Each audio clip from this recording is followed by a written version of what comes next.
Whoa, what's going on, everybody? Welcome back to LTL True Crime. I'm still getting past the podcast, but we're getting there. I want to welcome everybody back into the live show. I just want to make sure that I get this out there. I am not trying to rebel stream over the glare. I had my show planned for 8:15. So, Will, I hope you have an amazing show. I'm supporting you. And amongst a couple other channels that I'll talk about today in my live as well. So welcome everybody. It is December 29th, 2023, and we're getting very close to turning the new year into 2024. Wow. It's funny. I remember sitting like with my grandfather in the 80s, and he's like, it's going to be the year 2000 someday. When I was a little kid, I was just always thinking to myself, that just seems so far ahead. Like we're actually going to be out of the 1900s into the 2000s. And then it just makes you think like, where will we be in another 1,000 years? Will there be a year 3000? But anyway, I digress. Before I get into my show this evening, I wanted to show you all a statement that was released on Turtleboy's social media account today.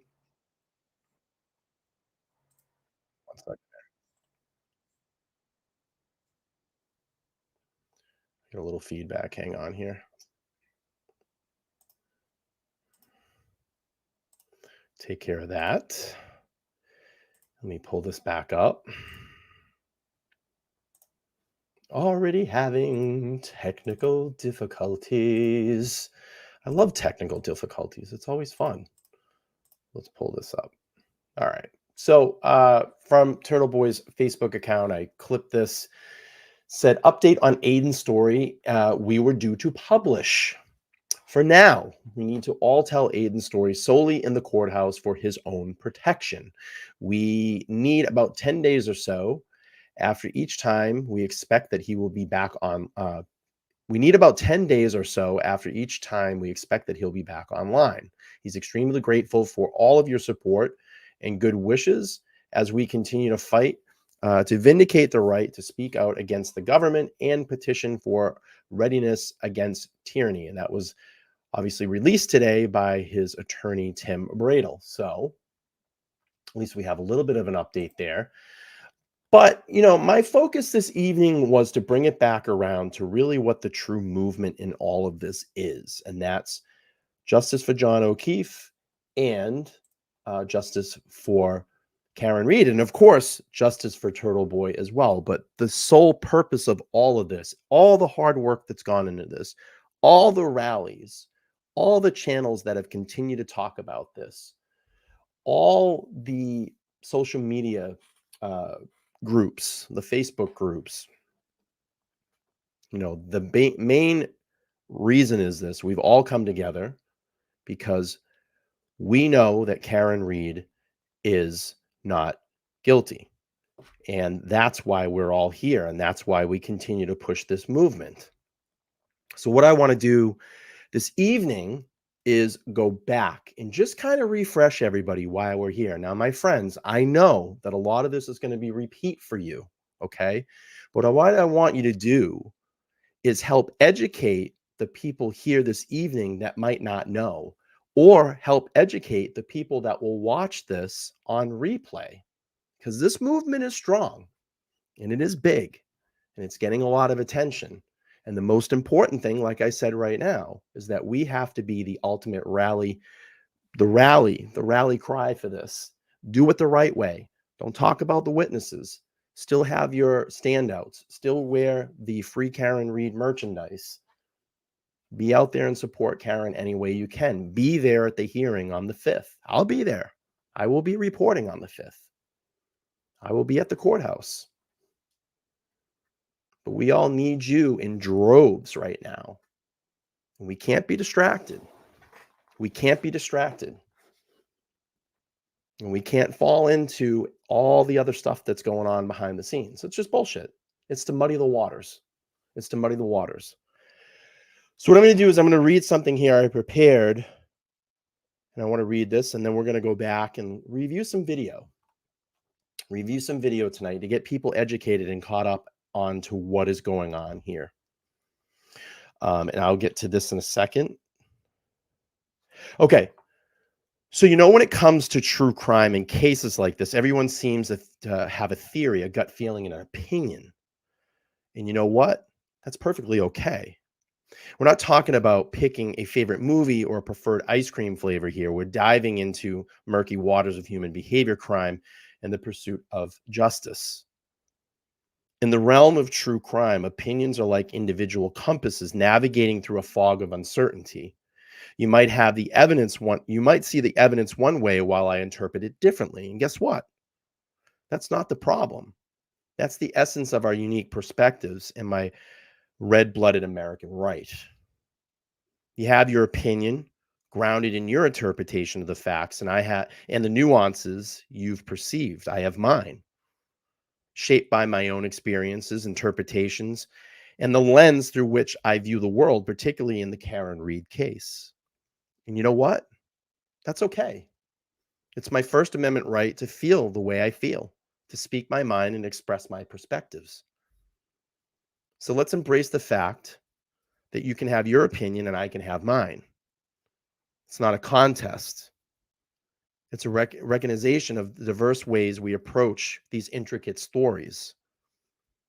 Avoid distorting the conversation with personal falsehoods and baseless accusations, because in the end, my path will remain clear and the truth will inevitably prevail, exposing any deceit. In closing, this is about the facts, solving the crime and bringing justice to the individuals like John O'Keefe and Karen Read. As we express our opinions, let us remember that the power of the First Amendment, allowing us the freedom to voice our thoughts and contribute to the ongoing dialogue surrounding these high-profile cases. So let's go into some review.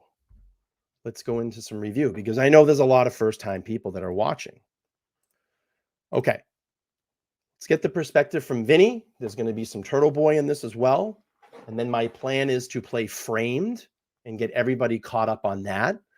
And then I want to express two things in this case that made me do a lot of thinking. And I'll show some videos on that as well. It's kind of movie night tonight here on LTL. Let's get refreshed. Let's help the people in the chat understand. And we'll get the facts straight, because we know what the facts are. Let's do it the right way. Karen Read and her boyfriend, Boston police officer John O'Keefe, were bar hopping on a snowy night in Massachusetts. At the end of the night, they were invited to a house party at the home of a fellow officer in Canton, Massachusetts. When Karen and John arrived, Karen did not exit the car. John did. From that point forward, there are two very different versions of what Micro Kimmy, thank you so much for your membership. I'm glad you're here because I know you're a first timer here, getting a perspective on this case tonight. And it's going to lay out. It's going to lay out the groundwork today, and you're going to see what I've been talking about. And by the way, thank you so much for being a guest on my show last night. Your insight and perspective was phenomenal. The show has gotten amazing feedback, and you're welcome to come back at any time. We can do some updates if you'd like to do that. All right, let's keep playing through here. Happened. Prosecutors say Karen was mad at John and purposely struck him with her car and left him on the ground to die in the snow. But Karen and her defense team say John went to the party. Something terrible happened inside the house, and his body was placed outside where he was found dead the next morning. Karen has been charged with murder but claims she is the victim of a big cover-up by police. Meanwhile, both inside and outside the courthouse, things have been getting very tense. A local blogger who goes by the name Turtleboy organized a protest outside the courthouse to support Karen. Tonight, we speak live with Turtleboy, then we'll bring in the attorneys for Karen Reed as we investigate the death of John O'Keefe and the allegations of a police cover-up. Nina, thanks for the 5 on Buy Me a Coffee. I appreciate it. I'm Vinny Politan. Thank you so much for joining Vinny. us tonight here on Closing Arguments. Great to have you with us. Now, Karen Reed, like every other criminal defendant, when they're charged, is presumed innocent. And it's no different in this case. But in many of the cases we cover on Court TV, right? Kind of a collector, a historian. So, yeah, anything Danzig is good to me. It's good for me. The presumption of innocence applies, but you know, and I think sometimes in the back of my mind, yeah, they're presumed innocent, but come on. We've from the evidence that's been released already, it doesn't look really good for that defendant. This case is a little different and potentially a lot different, depending upon how the evidence plays out, because there are two very different versions of what happened that night in Canton, Massachusetts. Now, you know, we rarely hear from criminal defendants.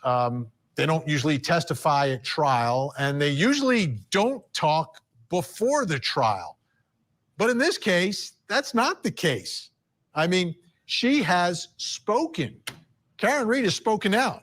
And even though we rarely hear from defendants, we've heard from this one. So that makes this case a little bit different because the defense has an alternative story about. All right, let's do this real quick. Micro says, hey, Brian, LTL family, thanks for having me on, and I would love to be back. Also not a member, just had to renew. Y'all are stuck with me. Good. That's good. We love having you here. That's show ad. We did a really great show last night. She came on the panel and gave us our expertise on Bluetooth data. Kimmy, I might have to have you back on this show because as you're going to see, there's a lot of thing about iPhones and how the iPhone works and how it records acceleration up and down. We're going to have you come back on, Kimmy, and basically give the same demonstration that we had last night on the Idaho show. So let me work something out. I'm going to dive in here. And I think your expertise could help put some things out here in the Karen Reed case too, as you're going to see. So let's do this. What happened here? You know, many times the defense is, anybody wants to know, Kimmy worked for Verizon for about 5 years, and she worked in the department of Bluetooth and specialty of Bluetooth and knows iPhones really well. So I'm sure she could shed some light on this case too. Let's give it a little bit of time, and I'll set something up with her, and maybe she can come back. And she probably knows a lot about Google searches too. All right, let's educate Kimmy tonight. This show's for Kimmy. She needs to get educated here. Can't prove their case, period, end of story. They don't have the evidence. And as we know in our system, the defense doesn't have to prove anything. They don't have to put one witness on the stand. They don't even have to come up with an alternative theory as to what happened in the case. It's up to the prosecution to prove it beyond any and all reasonable doubt. But again, here, things are different. There's an alleged police cover-up here that John O'Keefe went inside that house, which was a party with fellow officers and family members, etc. and the allegation is that something happened in there, and that's all being covered up now. So that is a bold move. Again, rarely do you see this play out, especially before a trial. Again. But the defense has been very, very vocal about it. And how would you react? And I'm not presuming this case is one way or the other, but I always think about this. If I've been wrongfully accused of something, would I just sit back and wait for my moment? Hell no. Or would I literally be screaming on the steps of the courthouse so everyone knew damn right that I was innocent?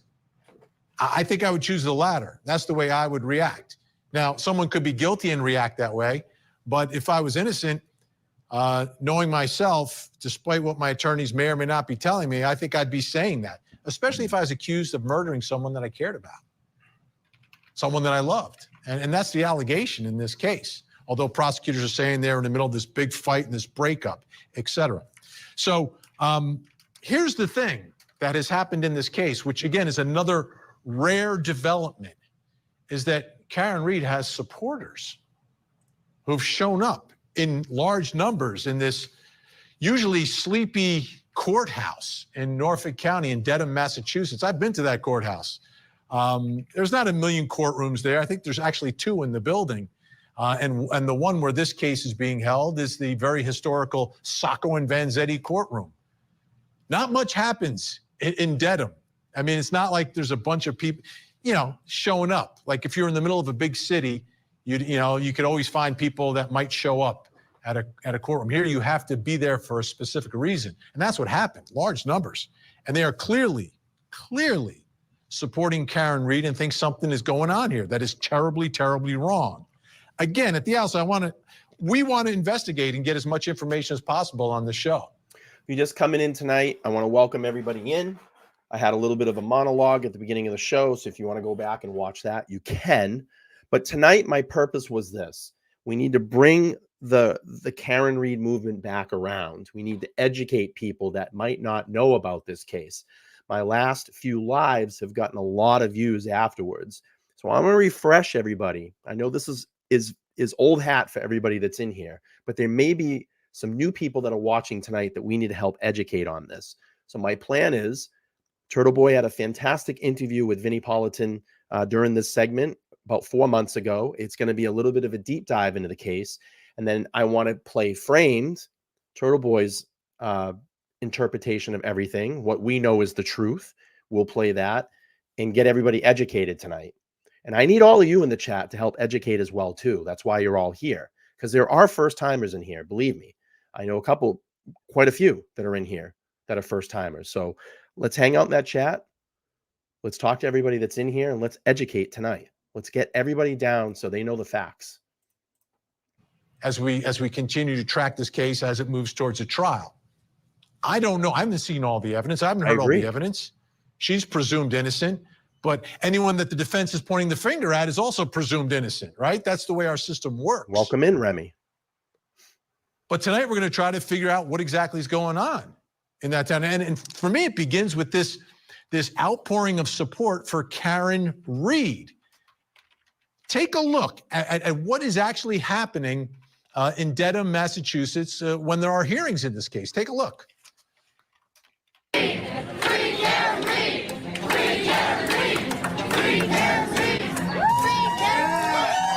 Carrie, thanks for the gifted 5. I appreciate it.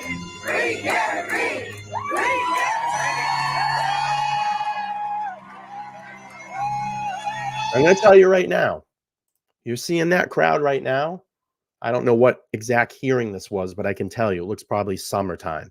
I'm going to tell you right now, the hearing on the 5th, there's going to be quadruple the people out there in support. Probably more than quadruple, whatever the next number after that is. But there's going to be hundreds of people down there. And everybody's going to be in town. Court TV is going to be there. All the local news is going to be there. National media will be there. News Nation. Everybody's going to be there. So be proud when you're there on the 5th in support. Be proud when you stand there and Karen shows up to court for her hearing. And say it loud and be peaceful about it. Because we're peaceful people. We do it the right way. All right, let's keep playing.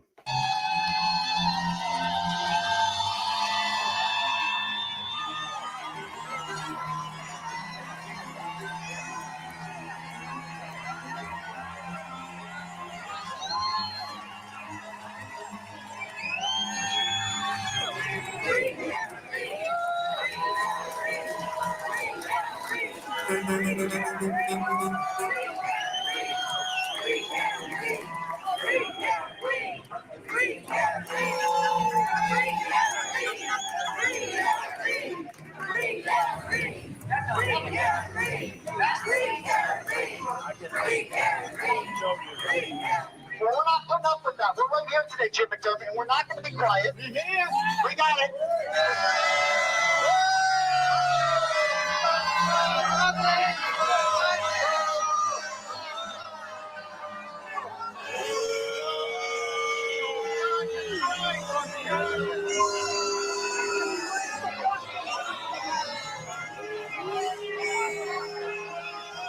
Imagine one day you wake up and your daughter is telling you, Dad, they're telling me I killed John. They're telling me I killed John and I'm scared. And then you go, you're involuntarily sectioned for 5 hours in Brockton at the same hospital, I believe, that the boyfriend has just pronounced dead in. You're sectioned there against your will.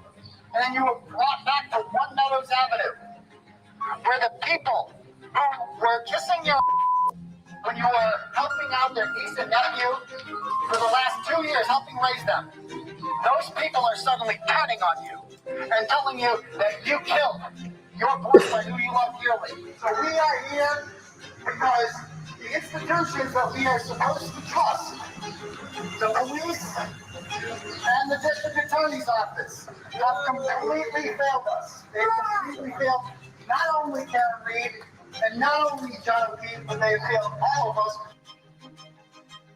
I mean, it's an unbelievable scene. I mean, it's reminiscent of the cheering that we heard at Johnny Depp's trial when I was there. And this is not a Hollywood star. This is an accused murderer getting a standing ovation as she enters the courtroom. What is going on out there? Well, the man who organized all of that is joining us tonight. Our special guest, blogger, social media personality, owner of TV Daily News, and the man who organized the fucking Aiden. He's so mad at the blogger thing. You can tell he's like, you fucker. Fucking watch Aiden's face. He's just like, eh. The man who organized all of that is joining us tonight. Our special guest, blogger, social media personality, owner of TV Daily News, and the man who organized the Karen Reed protest. He's joining us tonight, apparently from Cape Cod, Massachusetts. Aiden Carney, also known as Turtleboy. Thanks so much for joining us tonight. Thanks for having me, Vinny. Let me start here. Aiden, Turtleboy, what do you prefer? You can call me Turtleboy. Okay, I'll go with Turtleboy. No, not a problem. I understand. That's what everybody calls you. So let me start here. Yeah, I'm used to it now. Yeah. So the first question, how did you get involved in this case? Like, you were a sports guy, weren't you? No. I mean, I started the blog about 10 years ago about sports, and nobody really cared about sports. So I started really getting into investigative stories, and I became an award-winning journalist along the way. And I've built a pretty large following in the New England area. And so when stories like this happen, I gravitate towards them. But this particular story is by far the biggest and longest story we've ever done. We're on part like 97 at this point. I don't know how many hours of YouTube streaming shows we've done about this, but it just seems like it never ends. And the following has obviously grown significantly as a result of this because the story is so mesmerizing. It just every day there's something new about the story that you couldn't be more shocked than the previous day. And then like yesterday we find out that Michael Proctor, the detective in this, made up a fake company that does not exist and wrote in his report that they plowed Fairview Road, a company that does not exist, in order to avoid interviewing the actual plow driver who I interviewed yesterday. And as it turns out, he went by 34 Fairview Road and he reported seeing no body. He said that he would have seen a body if it was lying there. He's a 217-pound man, 10 feet from the curb. He said there was no body on the ground. And the lead investigator for the Massachusetts State Police, who is good friends with the people who are believed to be the perpetrators of this horrible, horrific crime, has known these people his entire life. He lives in Canton, and he never interviewed the only eyewitness who can definitively say that there was no body on the ground on 34 Fairview Road that night. And again, as I said off the top, Karen Reed presumed innocent. Everyone that the defense is accusing is presumed innocent as well. But we know this way this is playing out, and the defense is going to make these same accusations that you're making. That obviously we have no idea what the truth is, and hopefully everything comes out inside the courtroom and the jury tells us eventually. So you have no personal connection to Karen Reed? No, I didn't know who she was before this. I mean, I briefly saw it in the news when it happened last year and didn't pursue it. I thought it was a horrible tragedy when it happened, like a horrible accident. I think a lot of people assume that. And then what really caught my attention was a court filing in April about the Google search. Like that was what caught my attention. And I looked into it and I read Alan Jackson's 94-page affidavit accompanied by Richard Forensic, what his exact title is, Richard Green. He's basically a data nerd. He looks through your phone, finds things you deleted. I read it all, and every page I read further, my jaw just dropped. And I said, this can't be happening. How is this real? And I assumed, like, they have a woman Googling at 2:27 in the morning who was inside that house, how long to die in cold, claiming that John O'Keefe never came in that house. So why would you Google that if you thought John O'Keefe was home in his bed, right? So when I saw that, I'm like, well, this is game over, obviously. They have to drop the charges. This isn't, you trust the institutions, right? Like the district attorney's office can't be unethical and corrupt. They know this is beyond reasonable doubt. Let me ask you this, like, because, you know, you're coming out and protesting, right? And you're organizing all these folks coming down there, making a lot of noise locally, challenging people, getting in their faces, et cetera, coming in and out of the courtroom. Have you always been skeptical of police? Is that where sort of you come from? You question the police as sort of a social activist? No, I mean, if you look back on, you know, older stories I've written, I'm a right-wing guy. Like I'm a law and order guy. I'm a back the blue guy historically. During the BLM riots in 2020, we were very pro-police during that whole thing and didn't think that all police were like there. I think that's like the biggest thing about this movement is that because the implication of police officers being in that house that night, John O'Keefe himself being a police officer, and I think a lot of people think that, you know, the Free Karen Reed movement is a bunch of these low-life people that hate law enforcement. That's further from the truth. I am super pro law enforcement. For Christ's sakes, if someone was going to break into my apartment right now and kick in the door, 911 would be the first people that I would pick up and call. You know what I mean? So we back the blue, we respect them. But the whole overall point is this: if there's something going on in your town or your police department that doesn't seem right, it needs to be investigated. I think people lose sight of that here with the people that are in this movement. Chauvin, and just wanted to, you know, and so to have this happen, it feels like a betrayal of the trust that you put in these institutions. To have the cowardly, and that's what they are, the cowards of Canton, the cowardly Canton police, who first got to that scene at 6 a.m. and did not find a single piece of taillight or a shoe. And then 12 hours later, when the state police took over, boom, they found taillight everywhere and a gigantic shoe, which somehow the Canton police missed. Now, if I'm the Canton police chief, I say, I stand by my men. And I say, look, my guys are competent. They would have seen that. Those were not there. But the cowards of Canton remain silent. And not a single officer in that entire department has any fortitude up and say, no, no, no, no, no. We need to put a stop to this. An innocent woman, you are trying to put her in a box for the rest of your life while her killers remain free in this town that we live in. So are you from Canton? I know you're in Cape Cod tonight. Are you on vacation? No, I'm on vacation. Yeah, it's the last night of vacation. That's what I figured. I'm from a little town called Holden, right next to Worcester, second biggest city in New England. So it's about an hour away. So I go to Canton a lot these days. So let me ask you this. You've got a lot of followers. The people that showed up at that courthouse, those protesters, are they local folks from Canton, or are they followers of yours who have gotten, entrenched and committed to the story the way you have, who showed up from all over? Because I'm wondering, are we looking at potential jurors here? Well, I don't know how many live in Norfolk County. There's a lot of counties, and the county lines are kind of weirdly drawn in Massachusetts. But I doubt, I would probably say 5 to 10% of that crowd is a potential juror because they live in Norfolk County. Obviously, they would not be picked for the jury if they had jury duty that day based on their activism. I just want to pause this real quick. Welcome in, everybody. I just saw a bunch of people come into the room. I'm so glad that you're all here. Just want to make sure that we get a good perspective on what's going on tonight. Obviously, we are continuing the Free Karen Read movement because that's what we need to do right now. I'm actually going back and doing a refresher right now for everybody. And I know that a lot of people that are just coming in, they've seen all of this before, but there are a lot of new people in here. And what my purpose of this stream tonight is to educate the people that are getting interested in this case, because it's becoming a huge movement. So my plan is I wanted to play the section of the Court TV interview with Vinny and Turtleboy so we get kind of caught up a little bit. And then what we're going to do is go back and watch Framed. I think that's very important as well, too, because there is a lot of first timers in here. What I need all of you, awesome. Do you know if he sent everybody over here? Because if he did, I gotta hit him up after and just let him know that. And because I love Will. Will's great. And what we're gonna do is play Framed, because we need to get educated on this. We need to keep this alive. We need to understand why we're all here.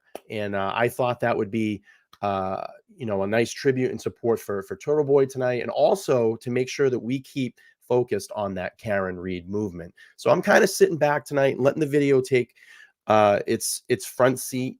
And I need all of you in the chat to help the people that don't understand. Maybe we can help educate them tonight. Maybe we can drop some facts in that chat room. That's why I need your help tonight. Drop those facts in that chat room, because we do have a lot of first-time lookers tonight. And then, obviously, when this video posts, they can go back and read the comments as we're chatting. So, all right, let's keep moving on here. But, I would say like a very small percentage of that crowd is actually from Canton. I mean, these are people who are so outraged. I've never written a story like this that has gotten so much interest and outrage from people. Like, if I died tomorrow, this movement would go on. People would keep protesting. I'm kind of like the leader of the movement. Awesome. Thank you. Welcome in, everybody. It's taken on a life of its own. Yesterday at the Canton Town Select Board, one of the alleged perpetrators is on the Board of Selectmen, and a lot of Canton folks just showed up and began demanding he resign. I didn't urge anyone to do that. This is taken on a life of its own because it is that outrageous. I am not a conspiracy theorist. Let me ask you this. Let me ask you this. Now, there were cheers for Karen Read on the way into the courtroom. Thank you for your support. But there were boos for other folks who were walking in. Who was that, and why was the crowd booing people who were walking in? I mean, because was it the prosecution? No, was it an officer? Who was it? That's Carl Dougal. He's a local moron. He's a Boston detective. I love Will. He is the only member of the Boston Police Department that believes. You all don't know. Will was on my show like 2 nights ago. You can go back and watch that live. So I don't know, because a lot of people don't know. But you can go back and watch that live. Will and I had a great Turtleboy Karen Read show. Go back and watch it. It's on my page. It's under the live section on my tab. Awesome. Welcome in, everybody. Again, you're all just coming in. I want to let everybody know. I had a little monologue at the beginning of the show, so you might want to go back after this post and watch that. And also, tonight we're going to do a lot of just review to figure out, to remind everybody why we're here. You know, this needs to be live and upfront, and everybody needs to know, because on the 5th, it's going to be a very important date, and we all need to be their support. And what I want to do is educate everybody, all the new people, and they're in here. There are new people in here. They don't know what's going on. But tonight, we're going to get the facts out there and let everybody know what's going on. And that's why I need you in the chat to help me do that. All right, let's keep playing. And redid this. Normally, when a cop gets killed, go to court. So again, I mean, you called him a name. I just got to be careful with that. I'm sorry, I apologize. Yeah, I get it. Okay. I get it. That's the way your show usually goes. Just tone it down just a little bit tonight in terms of the name calling. Because I don't know him. He could be a bright guy, could be the best guy in the world. I don't know. You have a problem with him. But he's from the Boston PD, is what you're saying? He's a Boston police detective. Okay, so this took place in Canton, but the officers at the party and John O'Keefe and everyone else is really connected to Boston PD? I mean, the only other person connected to Boston PD in that house is the homeowner, Brian Albert. Okay. He has a brother who's on Canton Police. He's got another brother on the Board of Selectmen. But, this took place in Canton. It just happened to be 2 Boston cops. I won't be there, unfortunately. I'll be there for the 5th in support for Karen. I'm sorry, I can't make that. I officially go back. I've been out of work with COVID for like weeks, and I'm officially going back on the 1st. I need to return to work, but I have the 5th off because I have a doctor's appointment, and then I'm going to be at Karen's hearing that day. So whatever. You want to call it COVID, the flu. I know people arguing about it. Whatever it is. Because I know everybody in the chat is going, COVID's still around? COVID's still around? Listen, I'm sick. I tested positive. That's what it is. You want to call it the flu, COVID, whatever. But anyway, I've been really sick, and I'm just trying to get past this. I've been sick since like the beginning of November for like 2 months.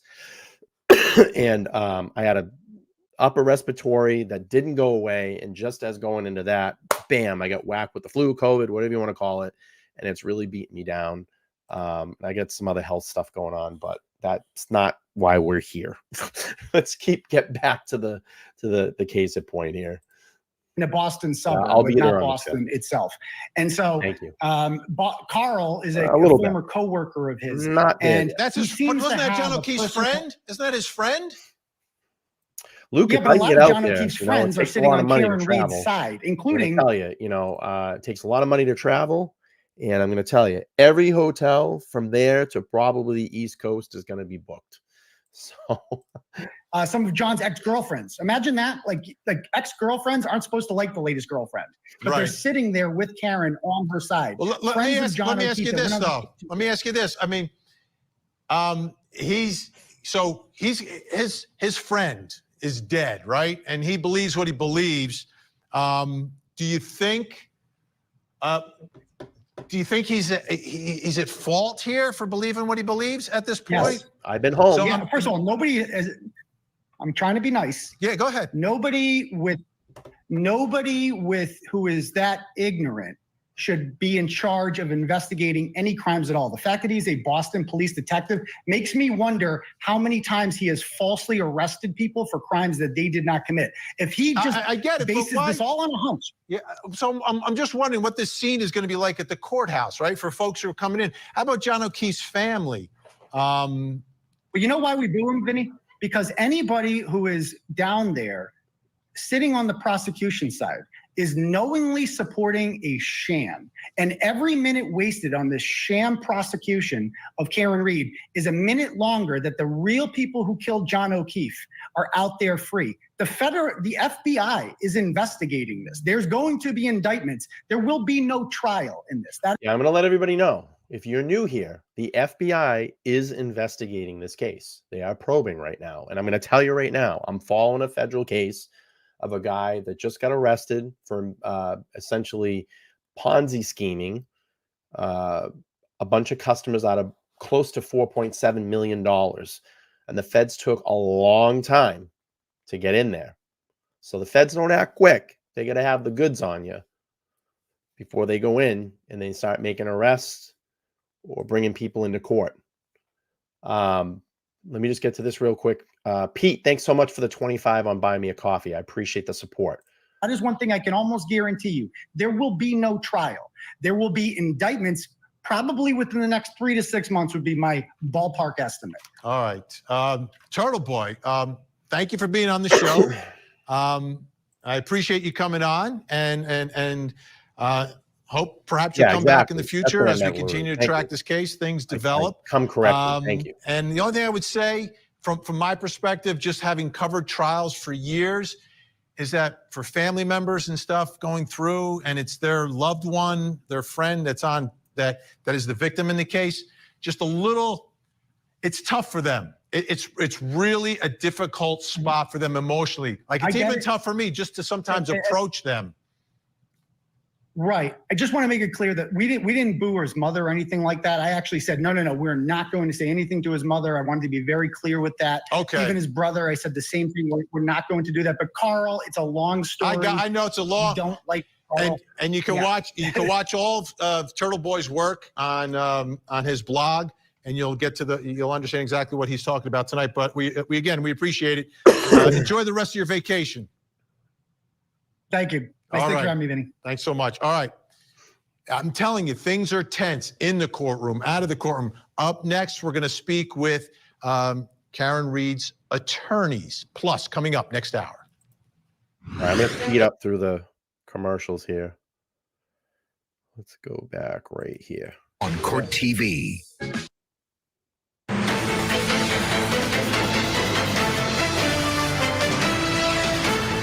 So there's a cover-up, and it's so easy to cover up. Your guess is as good as mine. That's what we're trying to figure out. That's exactly what we're trying to figure out. The Massachusetts, well, certainly the Massachusetts State Police is involved. There are people that were in that house that are involved. Brian Albert is involved. Jennifer McCabe is involved. The rest of the folks that were in that house. There's some level of involvement by every one of them. So you have a Boston police officer who's found dead on the lawn of a Boston police officer's home. Why was there no search warrant done of that home? Why was there no search for forensic evidence that he entered that home? That would have been done if it were you or me who owned that home. The dog has been gotten rid of. Got rid of the evidence in the basement. Got rid of the house, the crime scene itself.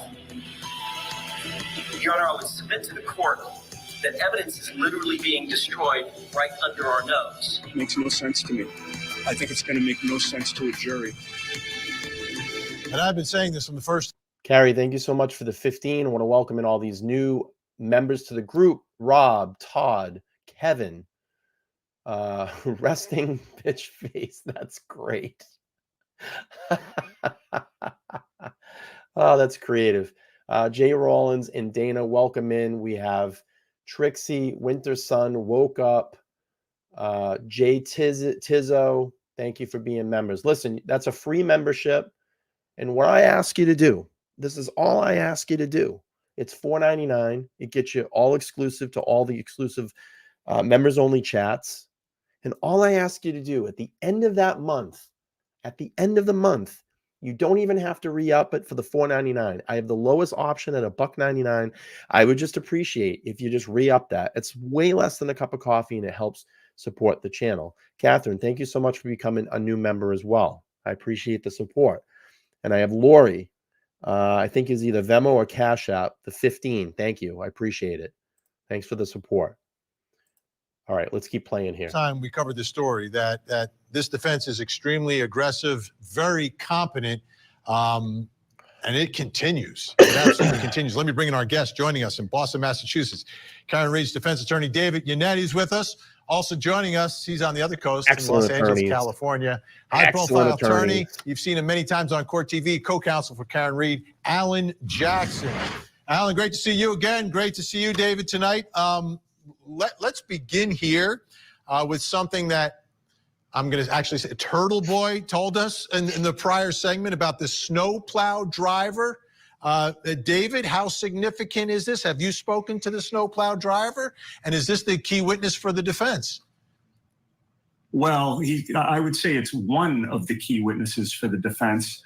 This is no less than bombshell evidence, Vinny. By the prosecution's theory of the case, my client supposedly struck John O'Keefe with her vehicle and left him on the lawn All of right, Brian bye, Albert's Kimmy. Have a property. good night. That would have No been at problem. 12:30 a.m. So when the snowplow driver went by to make a pass at 2:30 a.m., when he's checking the sides of the roads to make sure there's nobody there, not even an animal there that he would potentially hit, and he confirms that no body was on that lawn, in our view, this is ball game over. All right, let me ask you about the other big thing, again, that Turtleboy mentioned, that was that really struck him and struck all of us here at Court TV, was this Google search. Now, is this going to be a battle inside the courtroom as to when this search was done about a body dying in the cold? Is the prosecution saying this is after the body is discovered, and you guys are saying before? Is this going to be a battle of the experts? What's the status of all this, Alan? Because to me, this is crucial, right? It is crucial, but to have a battle, you have to have two sides. There are no two sides to this. This doesn't come from us. This comes from Apple. The time of the search comes from Apple core data.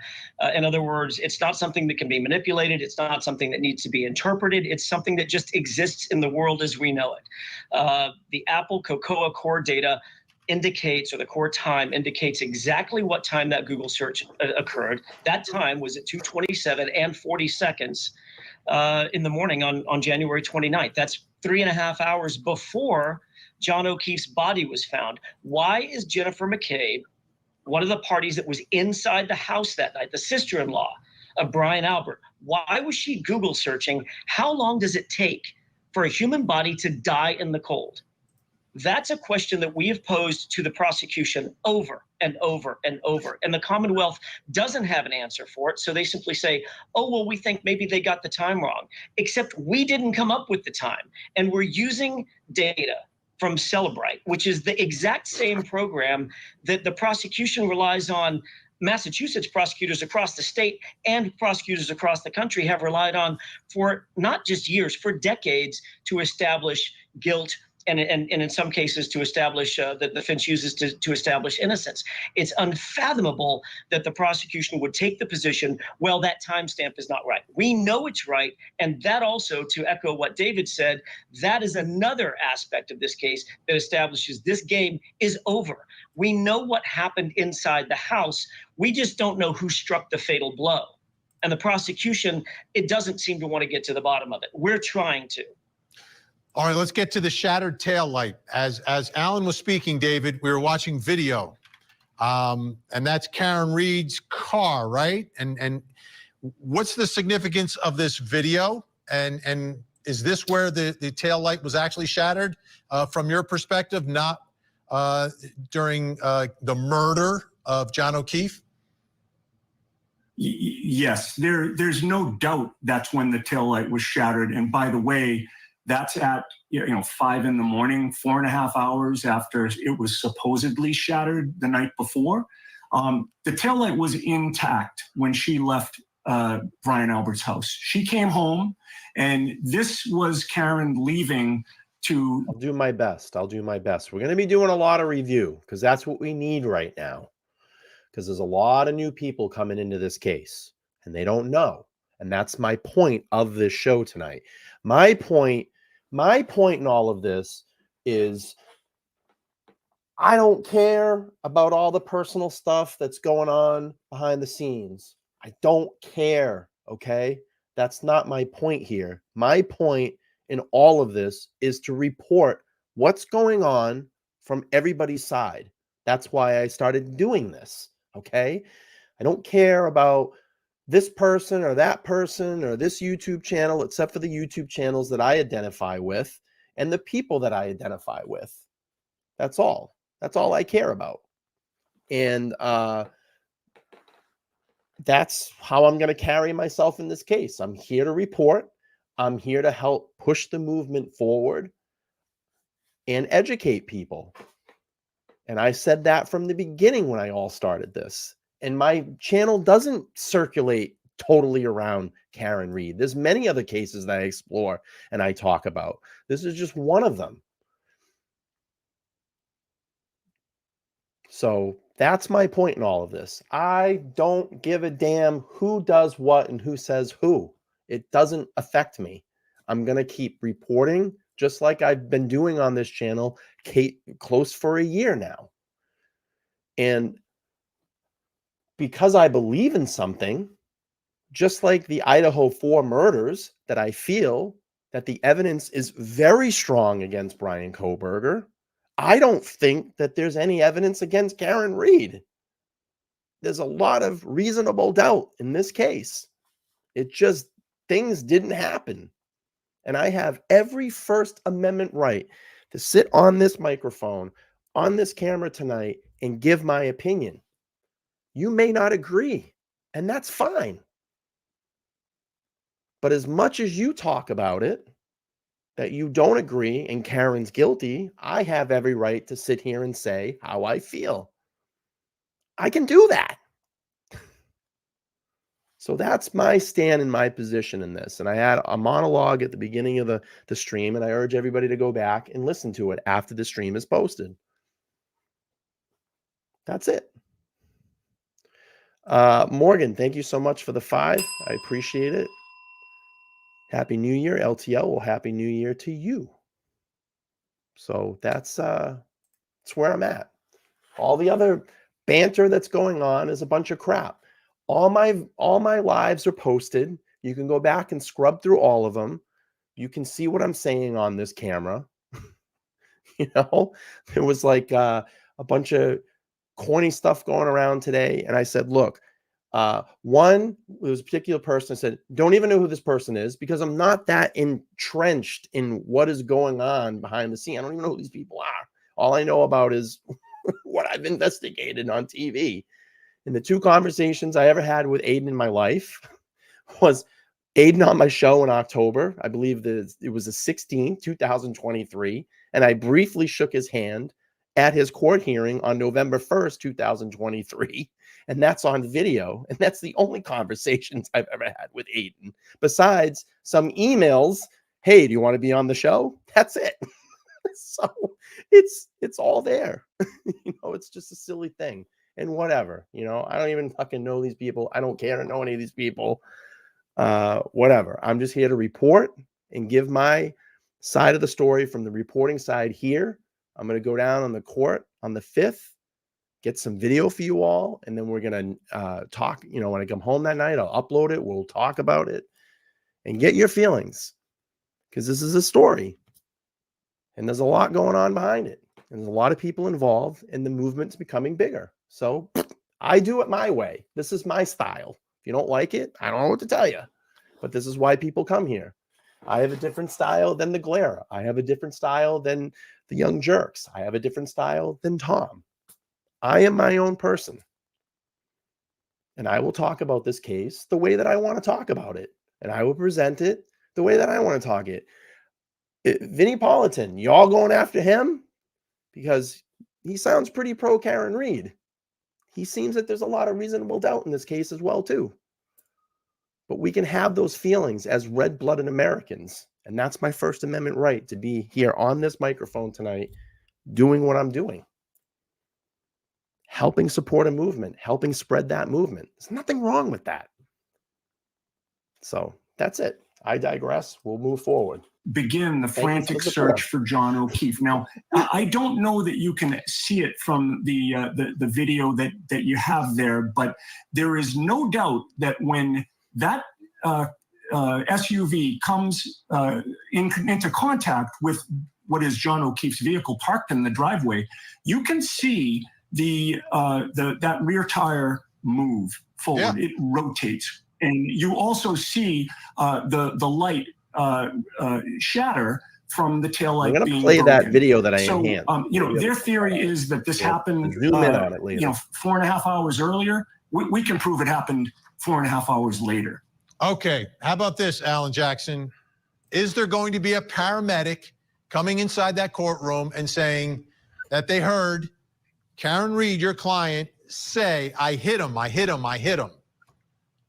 I don't know who's going to come into court and say what. I mean, it's very easy for the prosecution to stand up and make all these sort of grandiose claims, these fanciful claims about what they think the evidence is going to show. I can tell you this. There's going to be no reasonable evidence that she ever confessed to hitting John O'Keefe, because she didn't. Could she have questioned, oh my God, Yeah. could I have hit him? I was just going to say that. Have you ever fucking thought that when someone's feeding you all this stuff and they're telling you stuff, couldn't it be the other way around? That she's going, oh my God, I hit him? I hit him? No, but they want to turn around and go, she said, I hit him. I hit him. I hit him. Have we ever thought about that? Because that was the first thing that I thought. We obviously heard how hysterical she was that night. No one was helping her out when she was trying to help John. And you're still hysterical, and people are telling you all this stuff, and you're going, oh, what? Oh my God, I hit him? No, but they want to turn it into, twisting the mustache. I hit him. I hit him. I hit him. Right? That's what they want you to believe. It's a reasonable thing for a person in that circumstance to say. It's a reasonable thing for a person in that circumstance to wonder. She's sitting there. The last time she saw John O'Keefe alive, he was stepping out of her car, walking up a driveway, walking into a doorway in a house that she wasn't familiar with. And several hours later, she sees his body outside in the cold, dying, right? Taking his last breath. And she's trying to jump on him, make sure that he gets some warmth in his body. She's trying to give him CPR. Keep in mind, she was absolutely, utterly frantic at that point. Could she have said, could I have hit him? That is a reasonable thing for her to have said. It's a reasonable thing for someone to have overheard. But keep in mind, I don't know what the parents. Lee saying, remind about the 2-minute video missing from the Canton library that would show the taillight footage, red flag. Oh, how about the camera position across the street that would have shown everything? How about the camera that we the taillight that we see that she clearly backs up into John's car? I'll play that video later when I zoomed in and enhanced it, and we can clearly see that she hit it, and John's car's moving, and Karen's car moves forward. And then when she leaves, you can see the taillight it's already obstructed. Let's talk about that. Paramedics ultimately going to say. Everything that comes from that paramedic is coming through someone that's involved in John O'Keefe's murder. In other words, Jennifer McCabe, others inside the house, they have a connection. They have a relationship with that very same firefighter or that paramedic. That's why this is all very suspect. If the only thing that the Commonwealth has to rely on is some supposed statement, oh my gosh, could I have hit him? That's not enough to base a prosecution on. That's desperation. When every single other piece of physical and circumstantial and direct evidence points the exact Kathleen, opposite thank you for direction, the 3 on the PayPal. exact I appreciate opposite it. direction to the Alberts, to the McCabes, to the people that were inside that house. David, let me ask you this. We covered the Alec Murdaugh trial, and there was testimony about the movement of cell phones, and it was very specific. Like, it wasn't like it's generally in that area. They were able to track the movement of the cell phone. The prosecution painted a picture of Alec Murdaugh running around the house, pacing around the house, very specific location. What does the cell phone of John O'Keefe tell us in this case? Because to me, if it's all these hours or an hour that he's alive, is he moving in the house? Can you get that type of location information? Are there searches done? Are there calls, text messages? Is he looking things up? Is anything like that happening on his cell phone, which I believe was found underneath his body? Correct. And that in itself is curious that it was underneath his body and not in a pocket. But the answer to your question is two-part. Number one, Alan and I have been fighting tooth and nail to get all of the cell phone data that we can. And guess who has fought us back to prevent us from getting that information? It's been the prosecution. They have fought us when we have tried to get the cell phone data of everybody in that house, which they should want to get to the truth. But John O'Keefe is the key, right? I mean, isn't the tech? I mean, we saw it in the Murdoch trial. This technology can be extremely precise in the location of these cell phones and the movements. Right. So that's the second answer, or the second part of my answer. That the Apple health data that Alan referenced earlier shows that he did walk, I think, approximately 80 steps and went up and down approximately 3 flights of stairs. You don't do that by getting out of a vehicle and being struck by the vehicle. And I think Alan had said at one point, what did he do? Did he do laps around the car and start jumping up and down and then got hit? It's fanciful. It's ridiculous. We know he went in that house. And it's just the tip of the iceberg. I mean, there was a witness that saw Karen alone in the vehicle with her hands 10 and 2 on the wheel, and nobody else was around her. This prosecution is a walking zombie. It's dead. The DA's office just doesn't know it yet, or they refuse to acknowledge it. And Vinny, it's important to understand, if I could just dovetail onto David's point. We have about 30 seconds, that's all. I'm sorry. I can do it in 15. I love that. The prosecution's entire theory is John O'Keefe stepped out of the passenger side of the vehicle. Peter, he was hit and he was disabled. Done. There would be no movement from his cell phone. You're exactly right. The Apple Health data is extraordinarily precise. It shows him taking 88 steps. It also shows him going up and down 3 flights of stairs at the 3-story house, and then taking 30 steps after that at 12:31 a.m. At or after 12:31 a.m. If he stepped out of the car and was hit, the Apple Health data would show absolutely nothing whatsoever. When the prosecution is asked by David and myself, explain that, they simply say, we have no explanation. All right. It can't be relied on. Every time they don't like an answer, they say it can't be relied on. Alan Jackson, David Yannetti, I know you're super busy. We really appreciate your time tonight, giving us much more insight into this case. And hopefully we'll speak again. It's an important case, Vinny. Thanks for the time. Absolutely. All right. Whew. Up next, folks, we're gonna get an independent opinion on all of this. We're gonna bring in one of Massachusetts' finest attorneys and legal minds next. These are the cases that captivate. I'm gonna bunk this up. This is an innocent woman. She didn't do it. I tried to save his life. I tried to save his life at 6 in the morning. I was covered in his blood. I was the only one trying to save his life. Okay, so this hour we've heard from Turtleboy, who, along with his followers, believes that Karen Read is falsely accused. The attorneys who tried to laid out some very compelling evidence. So I wanted to bring in like an independent mind to take a look at all this. I'm just going to stop this for a second. Katie K says this channel is really growing and it's well-deserved. Great peeps and hard work. I appreciate that. I really do. I can say if you don't know the story of my channel, 2 years ago, I started this channel. It was a car channel. I did wristwatch content for a while. And then I wanted to revamp the channel as I just had a passion for other things to talk about. I was actually going to go in a political way in talking politics.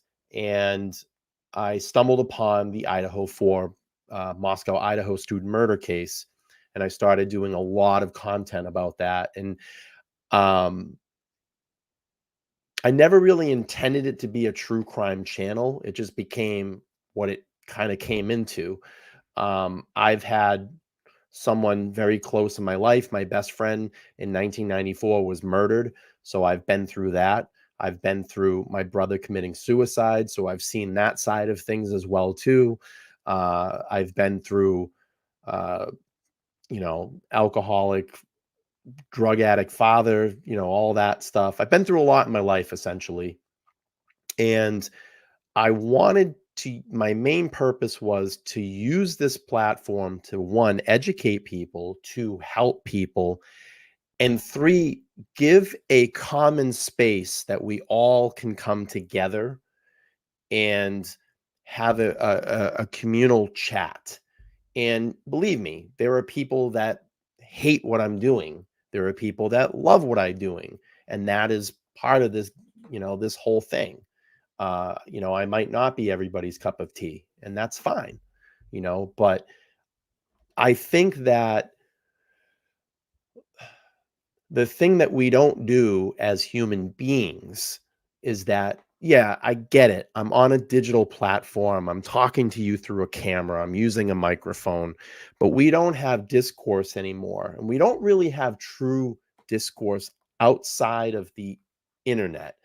But what I think really attracted to me to this was this movement has a lot of conversation outside off the internet. And that's when you show up and you're doing your standouts and you're going to the court hearings and you're supporting. And I can really feel it when I'm out there talking to you all and getting your stories. How did you become involved? What made you convinced to be involved in this movement? And I really get a sense of community and feeling for that. And I really wish that people would do more of that. And I always talk about, and I'm going to get a little political here, I always talk about people really giving a shit about who the president is of the country. Yeah, it's very important. But the most important thing is this, and I say this all the time. The most important thing is to be involved with your communities, be involved with the people that are around your communities, and be involved with those leaders that lead your community. Because if there's something wrong, and it's not right, then you have every God-given right to say something against that and to go out and vote. That is your right to do that. And we don't do that enough. And believe me, I get a lot of shit. I'm center right, and I'm not a liberal in any sense. And I get a lot of shit for being center right for where I live, especially in Massachusetts. We're a rare breed. We're a rare breed, but I believe we have the right to the First Amendment. We can stand up, we can speak, we can hold a microphone, we can get out and peacefully protest. That is our right to do that. And I never would have thought that I would be here in this very moment with all of you watching, and it's been pretty cool. The community, the Free Karen Reed community has really embraced LTL, and I appreciate that. And I'm going to go on to do other things. Believe me, there's other cases that I cover here, and I get it. That might not be your interest. You may only come to these lives, and that's fine. But I have other cases that I follow as well, and there are other cases that I'm very passionate about, and I talk about those cases. So, I appreciate it. And I look forward to going out and meeting some of you. If you want to come up and you see me, say hi.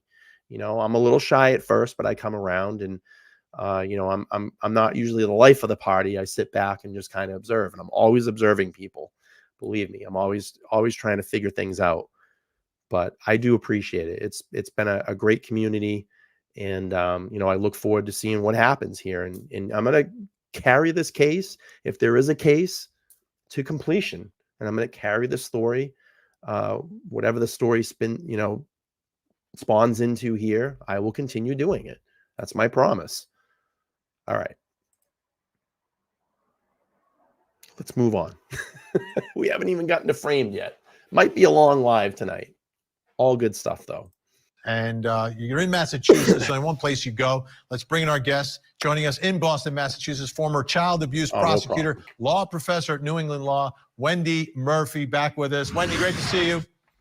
You too, Vinny. All right, so what's happening there in Canton, Massachusetts, in Dedham, Massachusetts? What are your thoughts about this? Is it possible that there is some sort of a police cover-up here? That's the big question, and I know how the issue has been framed.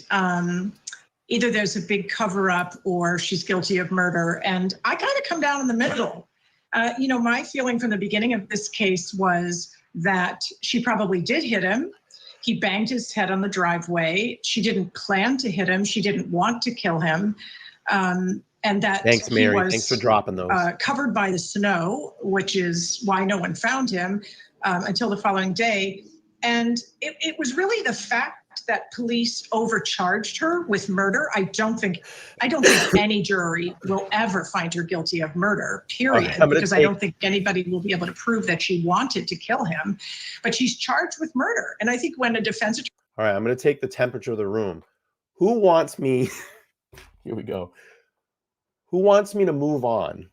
And we'll go to framed. If you want me to move on, type a 1 in the chat. If you want me to keep playing, type a 2. A chew. Let's wait. I'm going to see some. I want to see the 1s and 2s. All right, we're going to play framed. I knew that was going to happen. All right, we're going to play framed. You guys are funny. Ron's got the 2s. I think you guys are all out. But I'll do this. For the people that might have want to watch the completion of it, I'm going to do this. I'll drop it in the chat. You can go back and reference it after. That's from Court TV. It's only about a 2-minute more segment, but we're going to move on. We'll move on to framed. All right, let's give Turtle Boy some support. Let's watch framed. All right, now you've gotten kind of the mainstream media. Now let's hear what Turtle Boy has uncovered and discovered, and a lot of the truth. A lot of the truth here. Lee Baker 499. She says Wendy Murphy is has ulterior motives. Ask how Mike Crawford feels. She is vile. That's why we're going to move on. I appreciate the 499. Thank you so much. All right, here we go. If you haven't seen framed and you're the first time here, you're going to get a lot of perspective here. And if you have any questions, throw them in the chat. We have great people here tonight that will answer your questions. And I think this is a good segment. Carrie H with the 10. Carrie. She says, thank you, Brian, for everything you do for all of us and the platform. You elevate the conversation with your passion, honesty, and heart. Carrie, thank you so much. You have been helping me the last couple of months here to help elevate this channel. You do a lot of the paperwork for me behind the scenes. That doesn't mean putting my shows together, like some people like to say. No, she does not do that. I do my own shows. Carrie processes Freedom of Information Act paperwork for me. That's it. Everything else, I do myself. Make sure that we're very clear on that. But Carrie is my top moderator. She's been my confidant here the last couple of months, and we run a lot of ideas by each other. And she does a great job. So I appreciate it. Thank you. Thank you for the support. Thank you for being part of this movement and part of this channel. I'm shy when it comes to this stuff, so it takes me a little bit to come around, and I appreciate it. You know, I do. I really do appreciate it. Let's get to 15,000 subscribers, people. Let's get there. This channel's on fire right now. 15,000 would feel good. 20 would be great. 50 would be amazing. And if I ever got to 100,000 subscribers, I got that play button, I probably would shit a silver brick, because I think it's a silver one they give you first. But let's keep going. And Mary, I mean, all my moderators, they're great. They always email me stuff, or here's something to look into, or here's a legal document you might have missed. And that's why they're moderators. They're great people. Christine, thank you so much for the $19.99. Thank you for skipping her. Thank you for the $19.99. I appreciate it. I do appreciate it. And you know, we're gonna keep moving this forward. That's why we're all here. You know, and that's what I said. Right now, you know, things got to calm down a little bit. We need to regroup. We need to refocus. And that's why we're here. All right, let's go. I'm Aiden Carney of Turtle Boy Daily News. I've been investigating the death of John O'Keefe. I'm Aiden Carney of Turtle Boy Daily News. I've been investigating the death of John O'Keefe from Canton, Massachusetts. His girlfriend, Karen Reed, is charged with his murder. Karen, just to be clear, you didn't do it. That's the view it would have gotten. But is there something more going on here? Is Karen Reed the victim of a massive cover-up? During my investigation, I have uncovered a town full of corruption. Here's what I believe happened, and why I believe Karen Reed was framed. Don't you want to ask some questions? I know you do. I do. I have been. I have. You think that you could outsmart Karen Reed? Did you? How can you wear those buttons when you covered up his murder? Any comment on that? Why you Googled that at 2:27?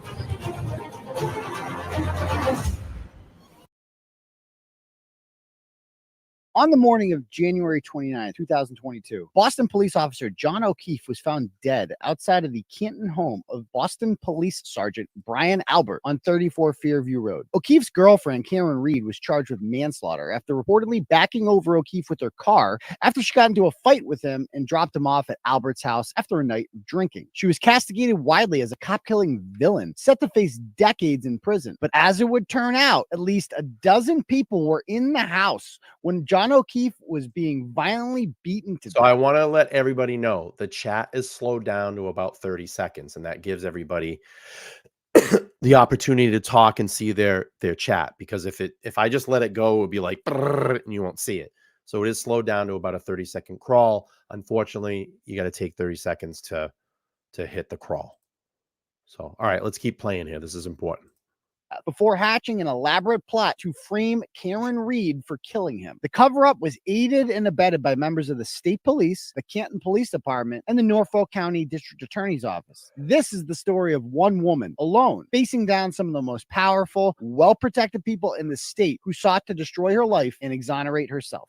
This is Karen Reed and John O'Keefe. Karen is an intelligent, successful accountant and college professor with not even a hint of a criminal record. She'd been dating John O'Keefe for several years and loved his niece and nephew, who he adopted after both of their parents, including his sister, passed away. She owned a house in Mansfield that was rented out, but lived with O'Keefe and his niece and nephew at his home on One Meadows Ave in Canton. O'Keefe was a well-liked veteran, 16 years on the force of the Boston Police Department. On February 2nd, Reed was charged with killing John O'Keefe, only with manslaughter, though, and she may have actually believed she was responsible. 4 months later, in June, the charges were upgraded to murder, despite no real evidence coming out that added to the story. State Trooper Michael Proctor wrote the criminal complaint for her arrest, noting his 10 years of experience on the State Police Detective Unit at the Norfolk County DA's office. The charging documents state that Canton officers Seraph and Mulaney were dispatched at 6:04 a.m. on January 29th to 34 Fairview Road, where they found 3 females, Karen Reed, Jennifer McCabe, and Kerry Roberts, next to the body of John O'Keefe. Karen Reed was performing CPR. Jennifer McCabe is pictured in this photo on the right next to her sister Nicole Albert, who is the wife of well-connected Boston Police Sergeant Brian Albert. Brian is on the fugitive apprehension team. He is a trained MMA fighter, and he was featured on the cop show Boston's Finest. At 11:30 a.m. on January 29th, Trooper Proctor interviewed Jennifer McCabe and her husband Matthew McCabe, along with Brian Albert and Nicole Albert, comfortably at the home of Jennifer McCabe. They told him that they were out at the Waterfall Bar in Canton, where Jennifer McCabe met up with her friend John O'Keefe and his girlfriend Karen Reed, who she did not know very well. The connection between them was that John O'Keefe's niece was good friends with Jennifer McCabe's daughter. Trooper Proctor was allegedly told by Jennifer that she saw Reed enter the bar carrying a vodka soda drink in a glass, which most bars would not allow, and indicated that perhaps she was drunk. The 3 grown adults in their 40s left shortly after midnight to go to an after party at Brian Albert's house. According to Jennifer, she got there first. At 12:30, she says that she witnessed Karen Reed drive up in her black Lexus SUV. Since O'Keefe only knew McCabe at this house, he texted her to make sure that she was there. Jennifer claimed that John O'Keefe never entered the house, so she texted him hello at 12:45 before witnessing Karen drive away in her black SUV. We would later find out that most of that was a lie. She told Proctor that she assumed that he and Reed decided to go home. Jennifer received a phone call from a distraught Karen at 4:53 a.m. looking for O'Keefe. Jennifer, who for some reason was still up at 4:53 a.m. after a night of drinking, told Trooper Proctor that she offered to help Karen look for John O'Keefe along with O'Keefe's friend Kerry Roberts, who was not at the house that night. Karen was hysterical and could not drive in her condition, so Kerry drove both of them. Jennifer claims that during the ride, Karen said, quote, "Could I have hit him? Did I hit him?" She also told the state police that Karen's SUV had a cracked taillight. The 2 of them then jumped in Kerry Roberts' car and they drove back to 34 Fairview Road. When they got there, Karen immediately noticed O'Keefe's body outside, but the other 2 did not. This was part of the reason that Karen was charged. Trooper Proctor believed that Karen knew exactly where the body would be because she knew that she ran him over and left him to die during the middle of the snowstorm. We later recreated this scene at 34 Fairview Road. John O'Keefe was 6'2", 217 pounds. His body was found exactly 12 feet from the curb. There are no obstructions blocking anyone from seeing him. We're going to play that later too, so people can get educated on that. That was one of the things that really did it for me. When I saw the recreation, I was like, there's no flipping way. There's no flipping way. And we're gonna play that for the new viewers tonight. I'll play that right after Framed.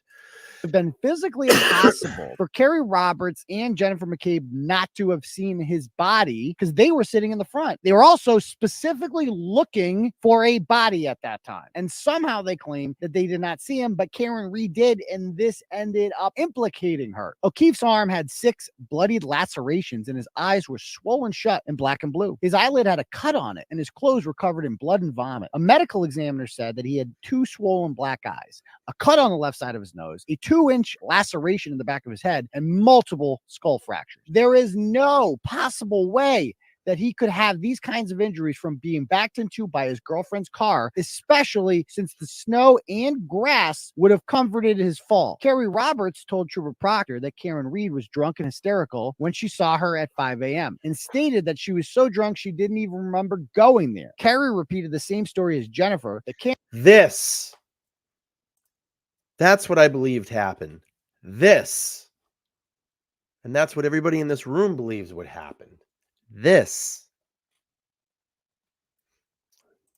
Karen made statements suggesting that she may have accidentally hit him or that he had gotten hit by a plow. At 4:30 p.m., Trooper Proctor claimed that he went to the home of Karen Reed's parents in Dighton and claimed to have observed her SUV parked in the driveway with a shattered taillight. We would later find out that this was untrue. Call logs from the Dighton Police Department showed that Trooper Proctor actually called for a tow truck at 3:02 p.m. before he had ever allegedly even seen the broken taillight and thus would have no reason to tow the car. We also have footage from Karen Reed's parents' house showing the car being towed at 4:12 p.m. ADA Adam Lally would later blame that on daylight savings, even though Alarm.com automatically resets for daylight savings. This proves that Trooper Proctor was lying about what time he took the car, leaving him alone with the vehicle unaccounted for at least 1 hour and 18 minutes. Proctor interviewed her, and Karen denied bringing a drink into the Waterfall bar. She said that she dropped O'Keefe off at the party at 12:15, but since she didn't know anyone there very well, she was feeling sick, and she was a grown-ass woman in her 40s who doesn't go to after parties and play beer pong, so she elected not to stay. She lived with O'Keefe less than 3 miles away, so getting home wouldn't be a problem for him. Proctor claimed that Karen told him that she never saw O'Keefe go inside the house and had no idea how she had a broken taillight. Both of these statements made her look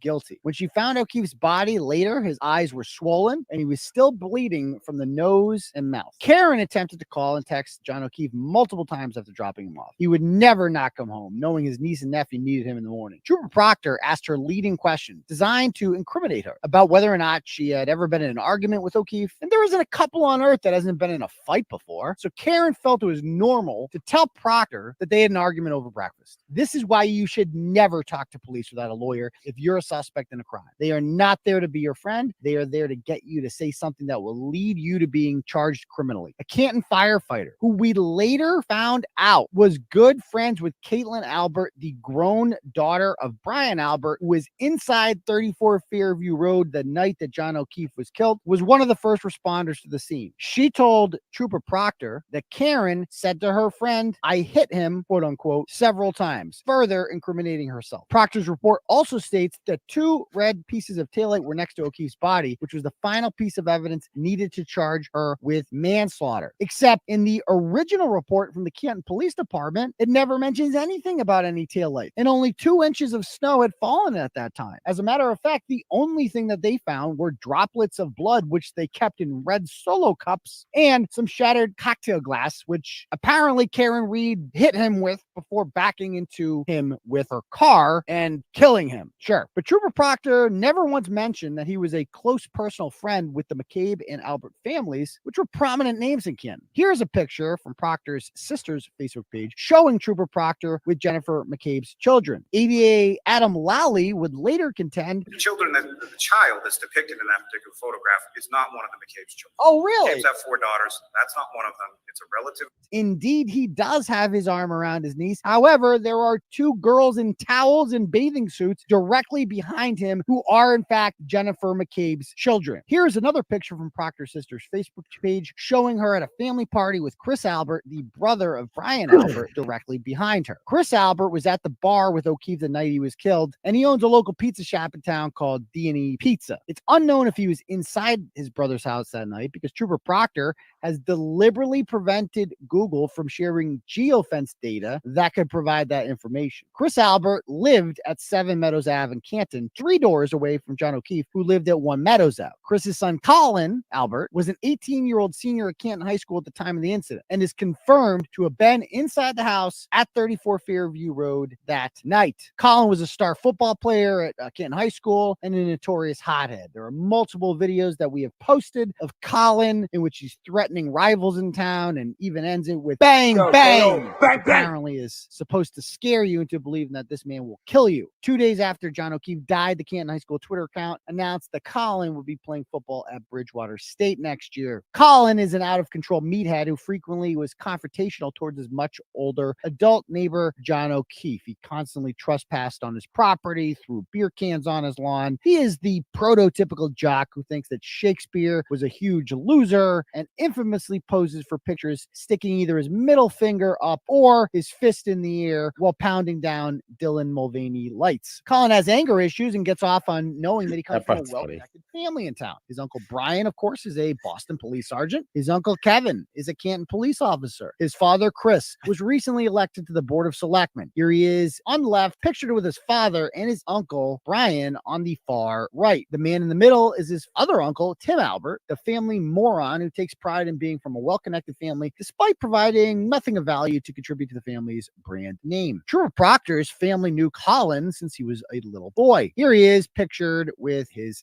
Michael Proctor's sister once again. Here's another picture of Proctor's sister that she posted on Facebook from her 2012 wedding, showing Trooper Proctor on the far left and Colin on the right as a 7-year-old boy. They were both in the wedding party together. Not once did it ever occur to Proctor to mention that he was a close friend to a well-connected Canton family of cops and politicians and was investigating the death of a Boston police officer at one of their homes. He was in possession of all evidence to this crime and decided who would, and more importantly, who would not be investigated. There is no conflict. Proctor is not conflicted in this case. I indicated that.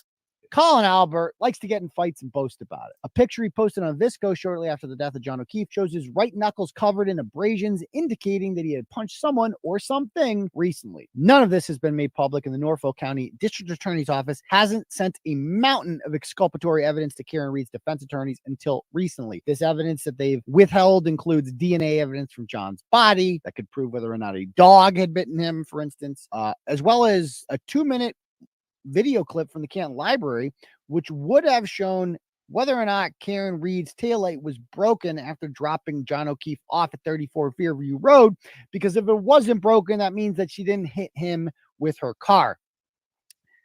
This evidence proves beyond a shadow of a doubt that she had nothing to do with John O'Keefe's death, but suggests that Colin Albert, Brian Albert's German Shepherd Chloe, Jennifer McCabe, Matt McCabe, and every other person in that house either witnessed or knew about the murder of John O'Keefe and conspired to frame Karen Reed after the fact. Unfortunately for them, Karen Reed is an extremely intelligent and well-resourced woman who can afford world-class representations. She initially had an attorney by the name of David Yannetti, a well-respected Boston lawyer with more than 30 years of experience, who used to be a prosecutor. However, Yannetti can only do so much, and Karen Reed quickly realized after time that she was up against some powerful forces and she would need more representation, particularly when it came to cell phone expertise, which a lot of this case hinges on. So she did some searching and she found a guy by the name of Alan Jackson from Los Angeles who had previously represented a man by the name of Kevin Spacey in Nantucket. Kevin Spacey was accused of sexually assaulting an 18-year-old bartender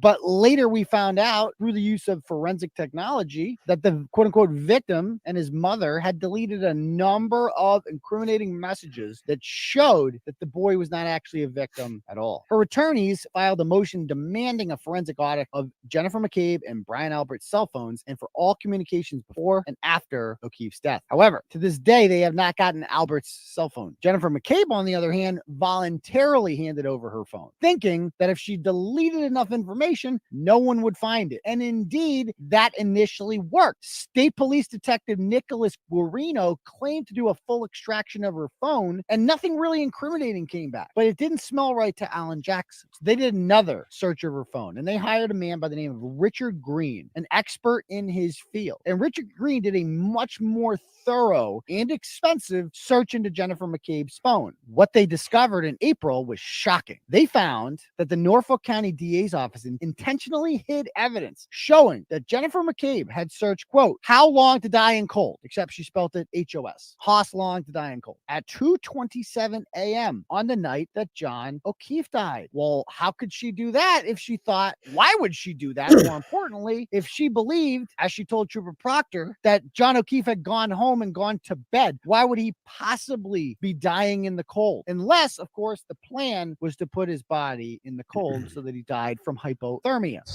How can you wear those buttons when you covered up his murder? Any comment on that? Why you Googled that at 227? Any comment, Mr. McCabe? Brian Albert was never questioned at his house, only at the McCabe's house, which was interesting because a dead body was found in his yard. Canton Deputy Police Chief Tom Keller happens to live across the street from Brian Albert on Fairview Road. He has a ring camera that would have picked up video of O'Keefe's body being hit that night. That's the view it would have gotten. That's the exact view. Wow. However, he told police that conveniently he did not capture anything of value on his ring camera. It was never subpoenaed. Jennifer McCabe not only searched for how long to die in cold, she also deleted all communications on her phone between herself, Brian Albert, and her sister, Nicole Albert. If Jennifer McCabe didn't think it was unusual for John O'Keefe to leave, then why did she stay up until 5 a.m. awaiting Karen Reed's phone call about John O'Keefe being missing? If Jennifer McCabe had nothing to hide, then why was she destroying critical evidence around the time that John O'Keefe's body was discovered? Why was Jennifer McCabe more committed to protecting Brian Albert and her sister Nicole, who was married to Brian? After O'Keefe got to Albert's home, he began texting McCabe to make sure she was there, since she was the only person he knew well, or at all. When he entered, he was surprised to see 18-year-old Colin Albert was there, who likely confronted him at some point and hit him, according to the theory proposed by Alan Jackson and David Yannetti in their court filings. Our sources believe that Brian Albert joined in on the beating, alarming his loyal German Shepherd, which immediately began to tear into John O'Keefe's arm. Despite being their family dog, Brian Albert got rid of Chloe and never explained where the dog went. The defense team has since filed motions to try to get animal control records about the dog, which for some reason the ADA's office objected to. Unfortunately for him, the defense won their motion and the records were impounded. And as I speak right now, they are still trying to get those unimpounded. A motion has been filed on June 7th for that. Definitely in that house that night were Brian Albert, Nicole Albert, Brian Albert Jr., Colin Albert, Caitlin Albert, Jennifer and Matthew McCabe, friends of Albert Jr. named Julie Nagel, Emily Fabiano, and Sarah Levinson, and an ATF agent named Brian Higgins, who has an office inside the Canton Police Department. O'Keefe would make 12 at a minimum. We have one picture of Higgins with O'Keefe, who was with Brian Albert earlier in the day in New York, and they had driven back after a police officer's funeral there, and they've been very chummy since then. This means that all of these people either witnessed the murder or somehow had no idea that a murder took place in a house they were in, and they've said nothing. Not one of them claims to have seen a 6'2", 217-pound body lying on the front lawn after leaving. One witness named Ryan Nagel went to the home to pick up his sister Julie, who ended up staying there. He was the only witness who had no familial ties to the Albert, and thus no reason to frame Karen Reed. He said that he witnessed Reed outside of the house. They arrived on Fairview Road at basically the same time, coming from different directions. He yielded. Mugshot? Nagel's photo? Was that a mugshot? Maybe someone can let me know in the chat. Looked like a mugshot. Oh. It to her. He allowed her to turn right onto the street. Now, keep in mind, it was snowing and visibility was difficult. So Karen Reed pulled up in front of the driveway and she claims that John O'Keefe got out and ran into the house. She then pulled up a little further along the left-hand side of the property and said that she was beginning to text him because he was supposed to text her back to let her know everything's all set. You can go home now. Ryan Nagel has all but confirmed that this is exactly what happened because according to his own testimony, he said that he didn't see any damage to her vehicle, never heard any screams, never witnessed her operating the vehicle erratically, and when he drove by her, most importantly, she was alone in the vehicle and her interior lights were on. Her hands were at 10 and 2, yet John O'Keefe's body was not on the ground, so where could he be if not inside the house? Additionally, O'Keefe's phone tracked him walking up and down the stairs, ascending and descending inside the Albert home from 12:21 to 12:24. Obviously, it would not show this sort of up and down motion if he was inside Karen Reed's car or lying on the ground outside the home.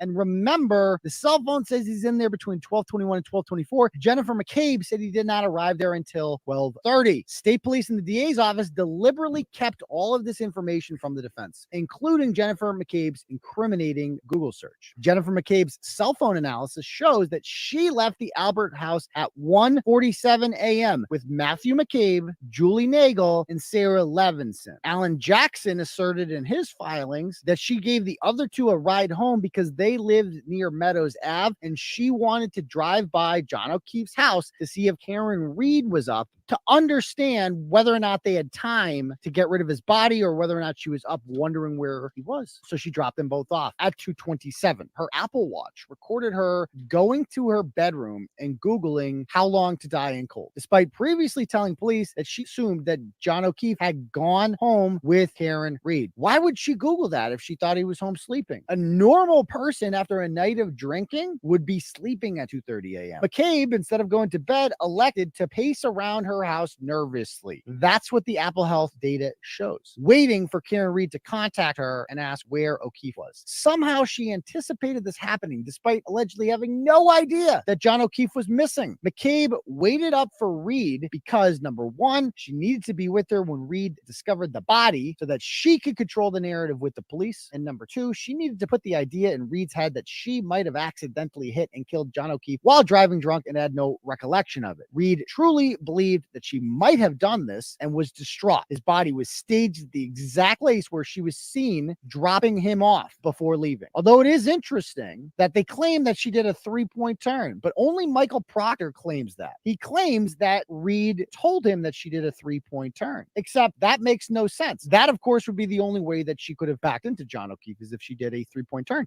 If she just kept going straight south on Fairview Road, then she couldn't have backed into him. Both Jennifer and Matt McCabe claim that is the exact direction that she went in, was south, that there was no 3-point turn. Despite barely knowing Karen Reed, Jennifer McCabe gleefully jumped in the car with her and Kerry Roberts. It is believed or asserted by the defense that this intentional delay guaranteed that O'Keefe would be dead by the time anyone found him. Remember, how long to die in cold, and that he would be unable to tell the real story about what happened. It is important to point out that when John O'Keefe was put outside to die, he was still alive. They did this so that the medical examiner could say that one of the causes of his death was hypothermia. Remember also that Jennifer McCabe initially told investigators that Karen Reed brought in a drink from another bar to the Waterfall bar, which only a drunken, low-class individual would do. But Karen Reed had a good job and made good money. Why would she do such a thing? Nevertheless, McCabe successfully planted the seed in Reed's brain that she may have accidentally killed O'Keefe. Jennifer McCabe also deleted phone calls to her sister Nicole Albert at 6:07 and 6:08.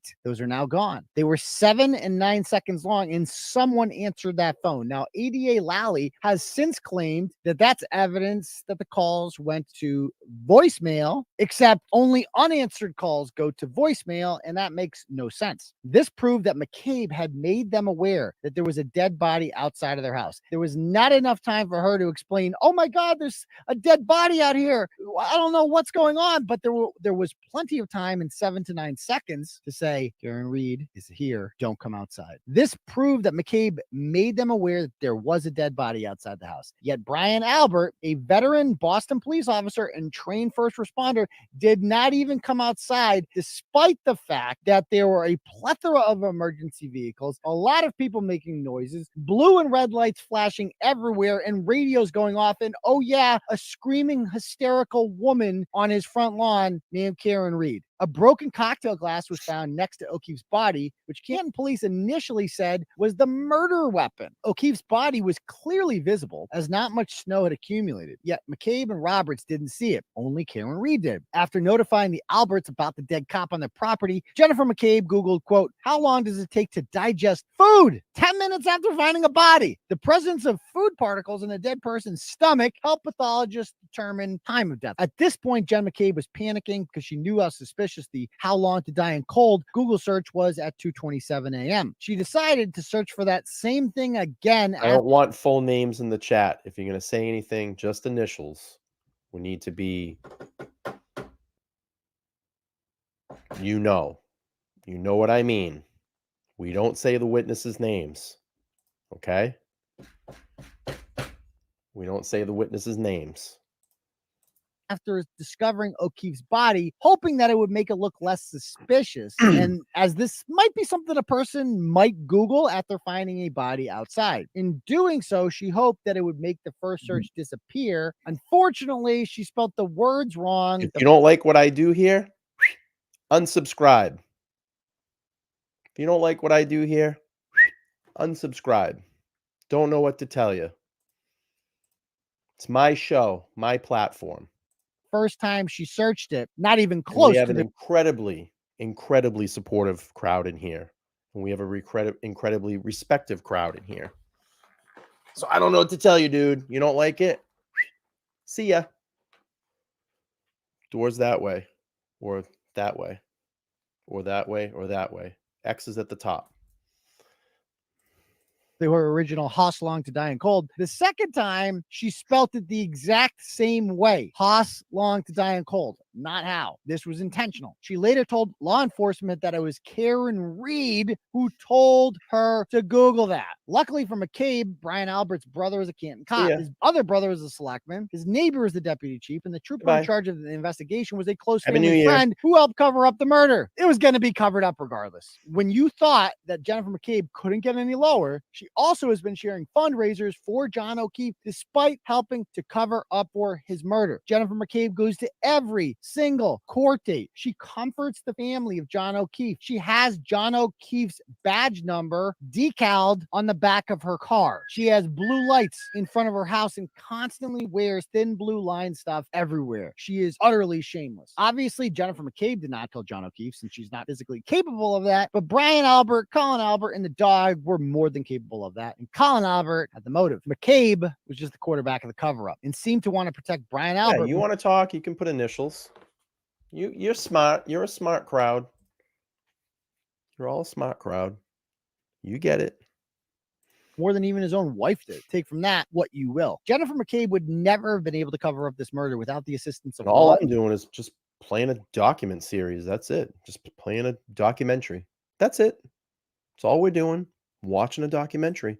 Enforcement, despite the fact that it was one of their own, who was killed. According to Reed's defense attorneys, the original Canton Police Department report had been altered. In the altered report, it never stated the CERT team found the taillight at 6 p.m. after Trooper Proctor had taken possession of Reed's vehicle. The altered report also had a different cell phone number that McCabe called after finding the body, indicating that police were taking steps to make sure that Brian Albert was not in any way a suspect. New evidence has also shown that Albert rehomed the dog that attacked O'Keefe. He claims to know where that dog is, yet they won't tell the court where it is. In September of 2022, Reed's lawyers publicly accused the Albert family in open court of being implicated in John O'Keefe's murder, and they ordered them, through the judge, not to delete anything from their phones. 2 weeks later, Tim Albert, the Fredo of the family, posted a meme on Facebook stating, quote, "You don't fuck with my family," and that he won't hesitate to make you miserable if you do. Just a couple days after these filings were made in court, Tim Albert decided that it would be a good time in October to fill in his pool. Nothing shady about that. Tim is the loser of the family who seeks approval by virtue signaling about how loyal he is so that he can enjoy the fruits of the success while contributing nothing himself. This post was clearly a direct attempt to intimidate Karen Reed, her attorneys, and reporters like me who expose people like him for being dirtbags. We know After what being Chloe accused is. in September by Reed's attorneys, Brian Albert immediately decided that it would be a good time to sell his childhood home, which had been in the family for almost 50 years. It sold rather quickly for $50,000 less than they were asking for it, and as a result was never searched by police, despite the fact that a Boston cop was probably murdered inside of it and was found dead on that property. The person most responsible for the cover-up is certainly Trooper Proctor, who failed to speak to key witnesses, protected his close friends, and never applied for geofence data that would show the identities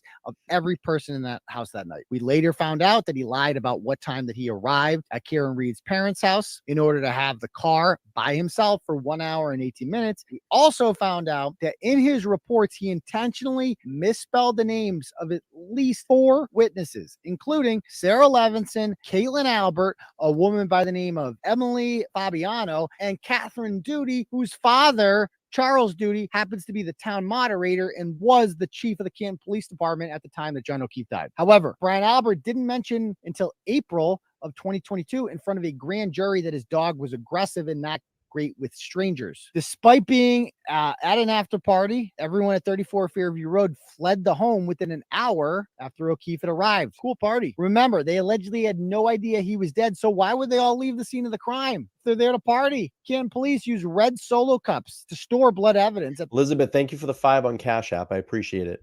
the scene of the crime, but did not discover any pieces of a broken taillight in there for a search. Remember, only 2 inches of snow had fallen by 6 a.m. when the Canton Police Department arrived. 2 hours later, the state police took over the investigation, and 12 hours later is when over a foot of snow had fallen, and boom, Trooper Proctor magically found not only pieces of taillight fragment everywhere, but John's other missing shoe, which was not there at the time of the first search by the Canton Police Department. So then, how did Karen Reed break her taillight? Well, Ring surveillance video from Reed's home shows her backing into O'Keefe's car and slightly hitting it on the way to search for it. On the way out, you can see that the taillight is slightly cracked, although certainly not shattered. It is believed that during that hour and 18 minutes, Trooper Proctor had the car unaccounted for. He may have smashed it up a little bit more. So how did they find all these pieces of taillight after the Canton Police fairy did not find dust. any? Well, that would be Trooper All Proctor, the fairy who, as dust. I stated, was able to have the car unaccounted for 1 hour and 18 minutes. Luckily, they found it the second time. They just decided to search the scene of the crime on a hunch. And even more remarkably, Canton Police Chief Ken Berkowitz also decided to go to the scene of the crime on a hunch on February 4th and noticed more pieces of the taillight from his moving vehicle. Berkowitz had been called by ATF agent Brian Higgins, who was in the house when O'Keefe was murdered immediately after the killing. Brian Higgins turned out to be a good friend of Ken Berkowitz and helped organize his retirement party several months later, which Brian Albert also attended along with District Attorney Michael Morrissey. Trooper Proctor also went out of his way to make sure that Google didn't send him all the geofence data that the defense had requested. Karen Reed appears to be a completely... Keep smashing that like button. We're at about 485. Let's try to tip over 500 tonight. Smash that like button. We'll get more engagement here. We'll get more people in, seeing what's going on and get educated. Innocent woman. Tried to save his life. I tried to save his life at 6 in the morning. I was covered in his blood. I was the only one trying to save his life. Wrongly charged by corrupt cops who would see her rot in prison in order to cover up a murder of a fellow police officer. If she didn't have the resources, then none of this would have come out. Trooper Proctor and the district attorney's office went out of their way to make sure that evidence that they knew would exonerate her would never be given to the defense team. As a result of O'Keefe's niece and nephew, whom she loved as her own, now believe that she killed their adopted father. Trooper Proctor, Brian Albert, Colin Albert, Jennifer McCabe, and Brian Higgins all deserve to spend time in jail, and 2 of them at least should be charged with murder. The Canton police chief and deputy chief should both be fired, but as I said, Ken Berkowitz decided it would be a good time to resign after this. We hope that Karen Reed sues all these people after she's exonerated and that the bad guys go to jail. Every single person in that house should be charged with obstruction of justice as they witnessed a crime and never reported it. They all lied. There is no possible way that they could not have seen a body on the way out. There's no possible way. So either the body was not there, in which case Karen Reed did not strike him, or they are all all lying to the police. You pick which one they're doing. Haven't even begun to see the really crazy shit. All right. Turtle, turtle, turtle. Throw some turtles in that chat. Let's see them. Throw some turtles in the chat. Let's see it. All right, let's do the 62 feet video, because I this is the one that really did it for me. There's just no way. And I've been out there, and I'm sure all of you have been there. And I think, I have to do this and make sure that people understand that's new and coming into this. This road is curved. When it gets up to 34 Fairview, right about where that fire hydrant is, and you can see it. It's right here, okay? This road starts to majorly curve, okay? And it's on a, it's going up at least 30 degrees, probably more than that, 30 or 40 degrees up, okay? So it starts to incline as you back up, and then the curve gets bigger. So keep that in the back of your mind. Now, also, there's snow on the ground that night. And you're going to see the demonstration here. This is what did it for me. I was like, there's no way. There's no way. You would have to be a stunt driver to figure this out. And the thing you have to look at is Aiden did this probably in the middle of, when was this? I think it was like May or the summer. September he did it on. So I was off there. But September he recreated this. When this happened, there was a blizzard, a beginning of a blizzard that night. So you have to add the snow element into this too. Now this is a clear day, and watch what happens here. So look at, this is where, so Karen, so okay, we mark 6. So look at, this is where, so Karen, so okay, we mark 62 feet off, right? Mm-hmm. So that's where Karen Reed started. That's where the back of her car started, okay? And you see the line down there, the other line, that's where he got hit. Okay, so I mean, that's 62 feet. So we have to believe, right, that the freaking car, so it went, first of all, it curves. Notice how the road curves? So I hit the bumper. You guys can see down there the mark. I hit the bumper the first time I did this. I reached 14 miles an hour the first time I did it. I just did it again. I got up to 27, no, I apologize, 17 miles an hour, right? I got up to 17 miles an hour. Now, that lady yelling at us. And then, but 24, man, I mean, when I went from 14 to 17, I was a big jump. 24, it curves. Like, I hit the fucking curb. There's no way if she, it's like, so let me guess. Go stand down there, like where John was. So, like, just, so Richie's John's height, too, right? So she drops him off, right? And then for some reason he stands there. I like that. In the middle of a snow. Just for some reason he stands there. I like that. And he goes, ah, da, da, da, da, da, da. This is funny. Snowstorm. He just stands there. And Karen pulls up here. She gives him time to, because he's all mad and she wants to kill him. and what? Hey, John, I want to kill you. I fucking hate you. Can you just stand right there for like a minute? I don't laugh, but it's just funny the way he describes this. I think it's just great. Lee says the best way to catch up, watch the previous preliminary trials. Original CO theory was up 3-point turn. Now it changed. Absolutely. That's a good point to point that out. I love the hearings. The hearings are just great. I mean, it just tells you. I mean, it's people, come on. This is just not possible. So I can pull forward 62 feet and then gun it in reverse. And then the car's coming at you. And so the car comes back here, right? She somehow, I don't know, she doesn't turn because they didn't say anything about any tire marks on the curb. I just made tire marks on the curb. Look at this shit.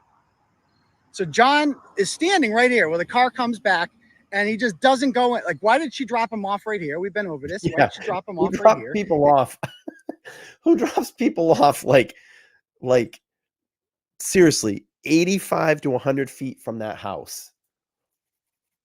Who drops those people? Who drops people off? I'm gonna. Hey, who wouldn't pull into the driveway to drop someone off, or at least way up near the driveway so you can get out and walk up to the house?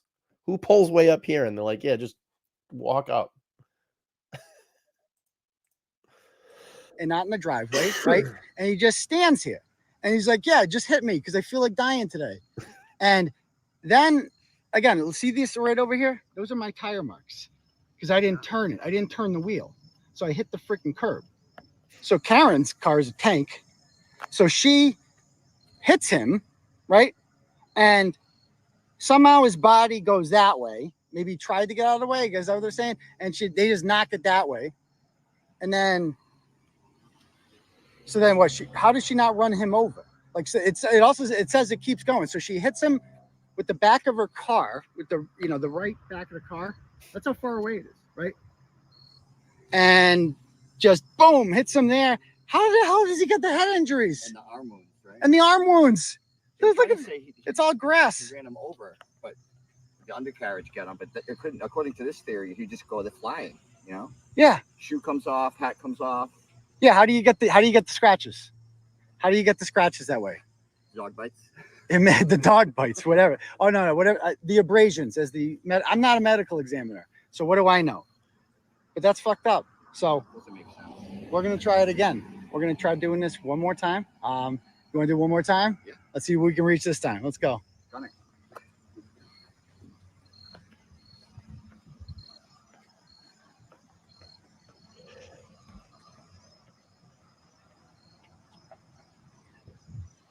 That's far. That is far away. Can you hold my camera too, or is that too much to ask? Okay. It's still taping, so. That is far away.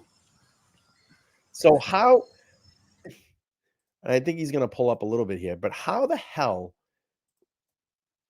would someone just stand there at 62 feet with an SUV that's supposed to be going, what, 20, what is it, 27.2 miles, 24, is either 27 or 24.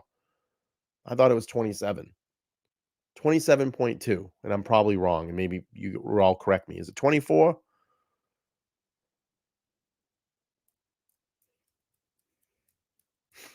And you're just going to stand there, just like he said, and, oh, I'm just going to let you hit me. Doesn't make any sense. 24.2, right. That's fast. You would hear that coming. You would see that coming. This is the one that did it for me. When I saw this, I was like, there's no way. And then when I physically went down there and saw this area and filmed the live down there, I'm like, there's no way. When I felt that grade in the road for myself, I'm like, there's no way.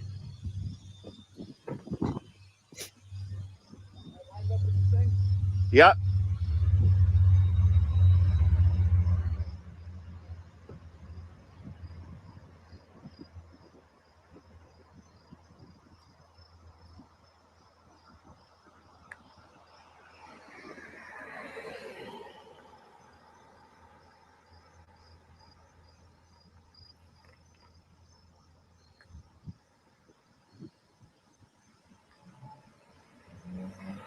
Look at dude. There's no way.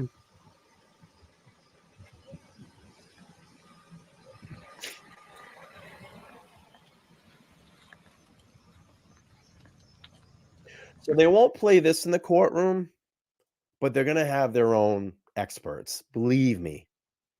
This will be done on the same environment. They will recreate this environment and they will do it and it will be obvious. It will be obvious. Excuse me. So I hit 19 miles an hour there. That was pretty, I mean, that felt fast as shit. Yeah. Not gonna lie. That was really fast. So, again, I don't think I could have gone above that. That was literally as fast as I could possibly go. And I felt like I was dying. Really. Like, there was fucking like an amusement park ride, except it's like real life. And she give me a break. This is a fucking joke. So that's fast. First of all, think of how loud that was fast, right? Yeah. Like that seemed fast. That seemed really fast. Now add snow into that and ice and all the elements around that. Okay, guys. So, we'll see. We got some more testing out to do. And I'm going to play when he actually hits the curb, too. I'm going to play that one. Double M, Double Nine, thank you for becoming a member of supporting the channel. I appreciate it. Thank you for your contribution. But let's play the actual one where he hits the curb. I want everybody to see that one, too. Because these are important. This stuff's important. This gives perspective to, like I said, there's a lot of new people watching tonight. They're not educated. They're getting educated. And, you know, we're going to play this. I want to play the one when he backs up. I think it's, so he measures it out here. He's going to get in his car. And you're going to see this here. Watch this.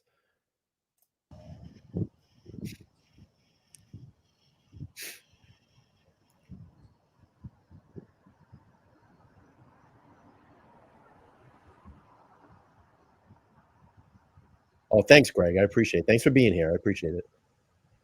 Thank you.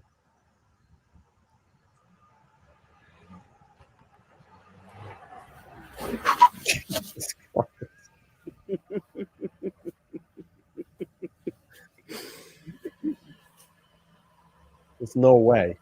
You're on the curb. Am I really? Yeah, you're on the grass. No.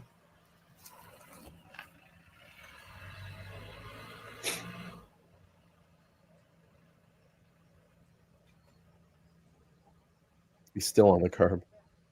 You're still, your back tire's up. You gotta drive. Like, there you go.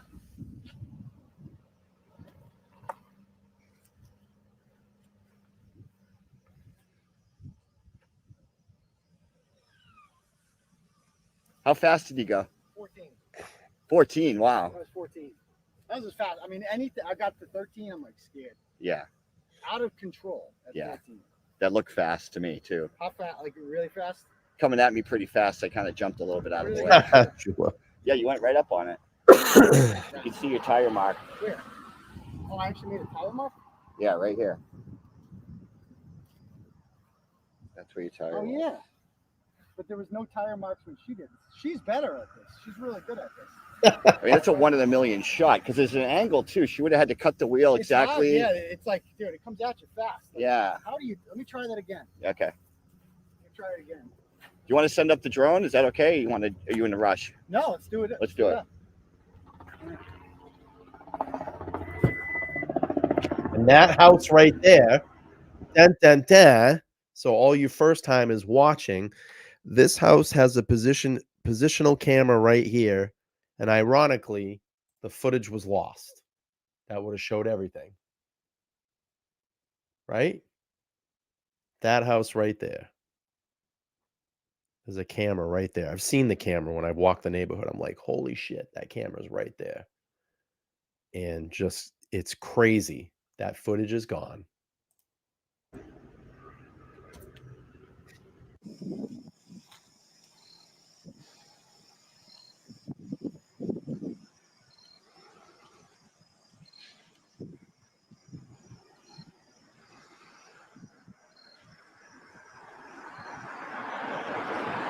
Ah, or is it? Correct.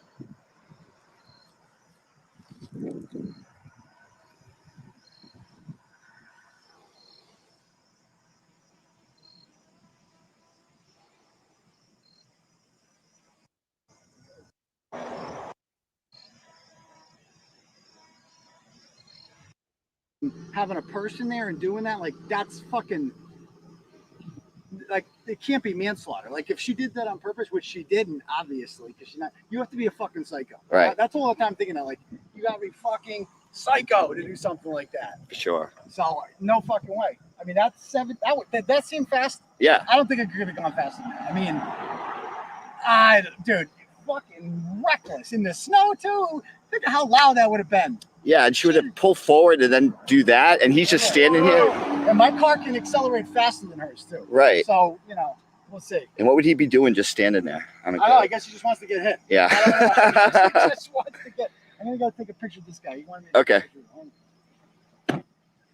All right. So we got that. All right. One more here. And this was the one that actually did it for me too. This is actually my video. If you haven't seen this, I created this a little while back, and it's got about 1,200 views on it. We got to get more views on it. I'll drop the video here if you all want to watch it afterwards. But we'll play through this, something that I did the other day.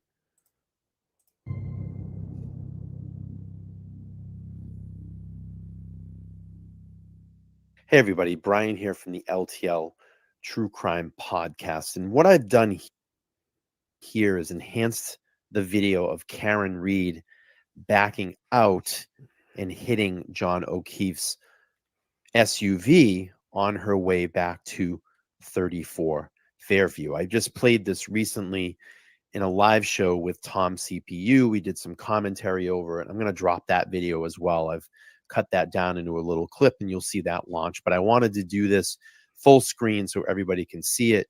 And what I'm going to do is play through the video, do some pausing and talk a little bit about it. We can go through it here a couple of times, but I wanted to give you a better perspective and a better angle of what went on that night. And you can actually see Karen hit John's SUV, see John's SUV lunge forward, and you can see Karen's SUV lunge forward. When she leaves John's driveway, you can see that her light is out where she made contact with John's SUV. All right, let's play through the video here. Thank you. This sample is from Court TV. I just enhanced it.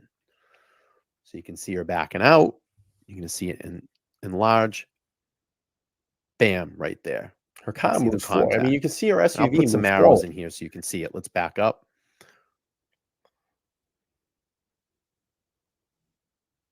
There it is right there. You can see the contact with John's SUV and Karen's SUV lunge forward. We'll do it again. You can see it. She hits his car. Let's go back again. Got the camera moving. Bam, right there. We'll go back one more time and then we'll play through. Oh, I always do. Unlike other people that copy me. Bam. They steal my shit. Right there. Steal my shit. You want to hear something funny? I'm gonna make some people laugh in here right now, and some people are gonna have no idea what I'm talking about.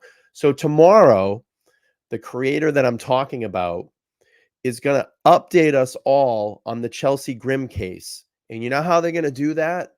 They're gonna pull up the tweets of the investigator and read that on their live. But on Sunday night, you know how I'm going to do it? I booked the investigator of the tweets that she's going to read, and I'm going to have him live on my show.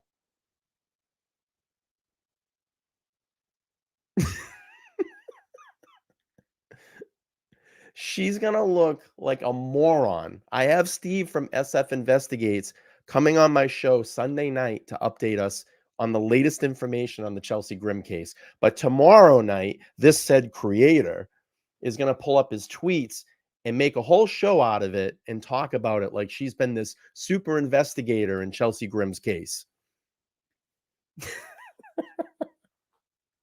So I'm actually going to have the person that created the tweets on my show on Sunday. Oh, boy. She'll probably come over and steal that for her live, too, my interview with him. Because she steals all my shit anyway. But anyway, I digress. Let's get to more important things tonight. Now what we're going to do is play through here as you see Karen's SUV leave John's driveway. And you're going to see that light out on the rear passenger side. Check this out. It's not worth it, Diana. Her show is boring. And I've enhanced that as well. You'll see the enhancement here come into frame. Keep an eye on that tail light. And right there, bam, tail light is out. You can see it there.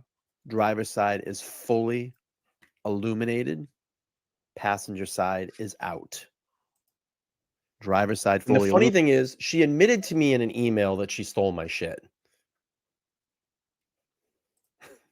Illuminated passenger side is out. Let's back up and we'll play it again.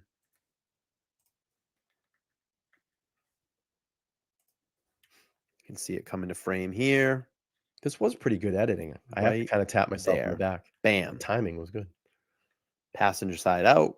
Driver's side fully illuminated. So that's where she made contact with John's SUV. We'll play through here. You can see it right there as well too. Just as those brake lights come off, Pretty good.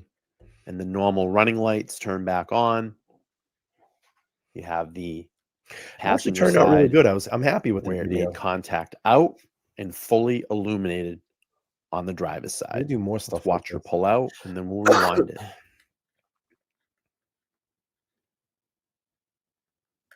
All right, let's go back.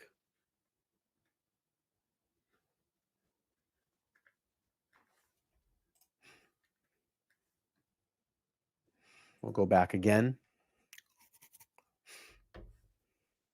This is real time.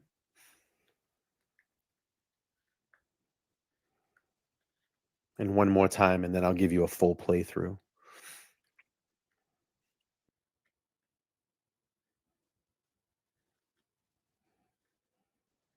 All right, now this is it was just the pushed full in. playthrough. It cracked. It was pushed in.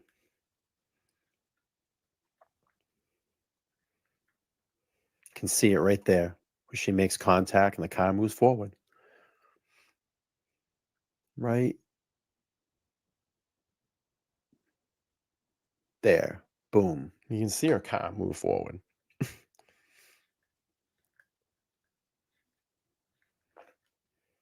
Okay, let's do a full playthrough of the video, and then I'm going to wrap this one up. Here we go.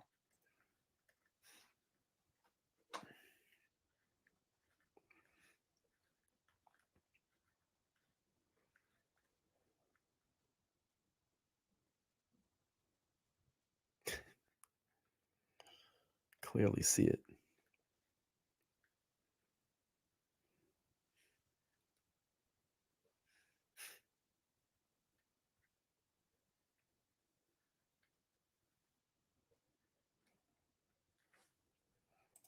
Oh, you're welcome.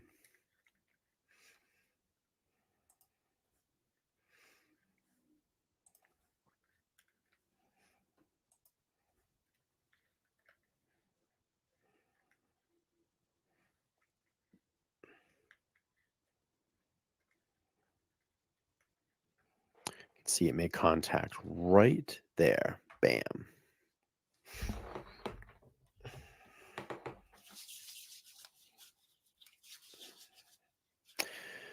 One more time. And that's it. What do you think? Let me know in the comments down below. Do you think that Karen Reed made contact with John O'Keefe's SUV leaving John's driveway that evening to go back to 34 Fairview? Like to hear what you think on that. If you're the first time over here, please make sure to subscribe, like, and share.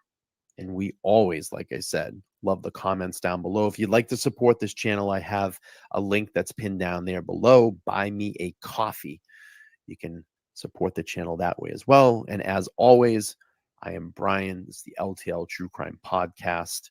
Not podcast anymore. Here. Not podcast anymore. Just LTL True Crime. All right, kids.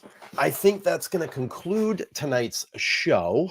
I appreciate everybody being here. And again, I will continue to keep the movement loud and proud and, doing it the right way. We need to do it the right way.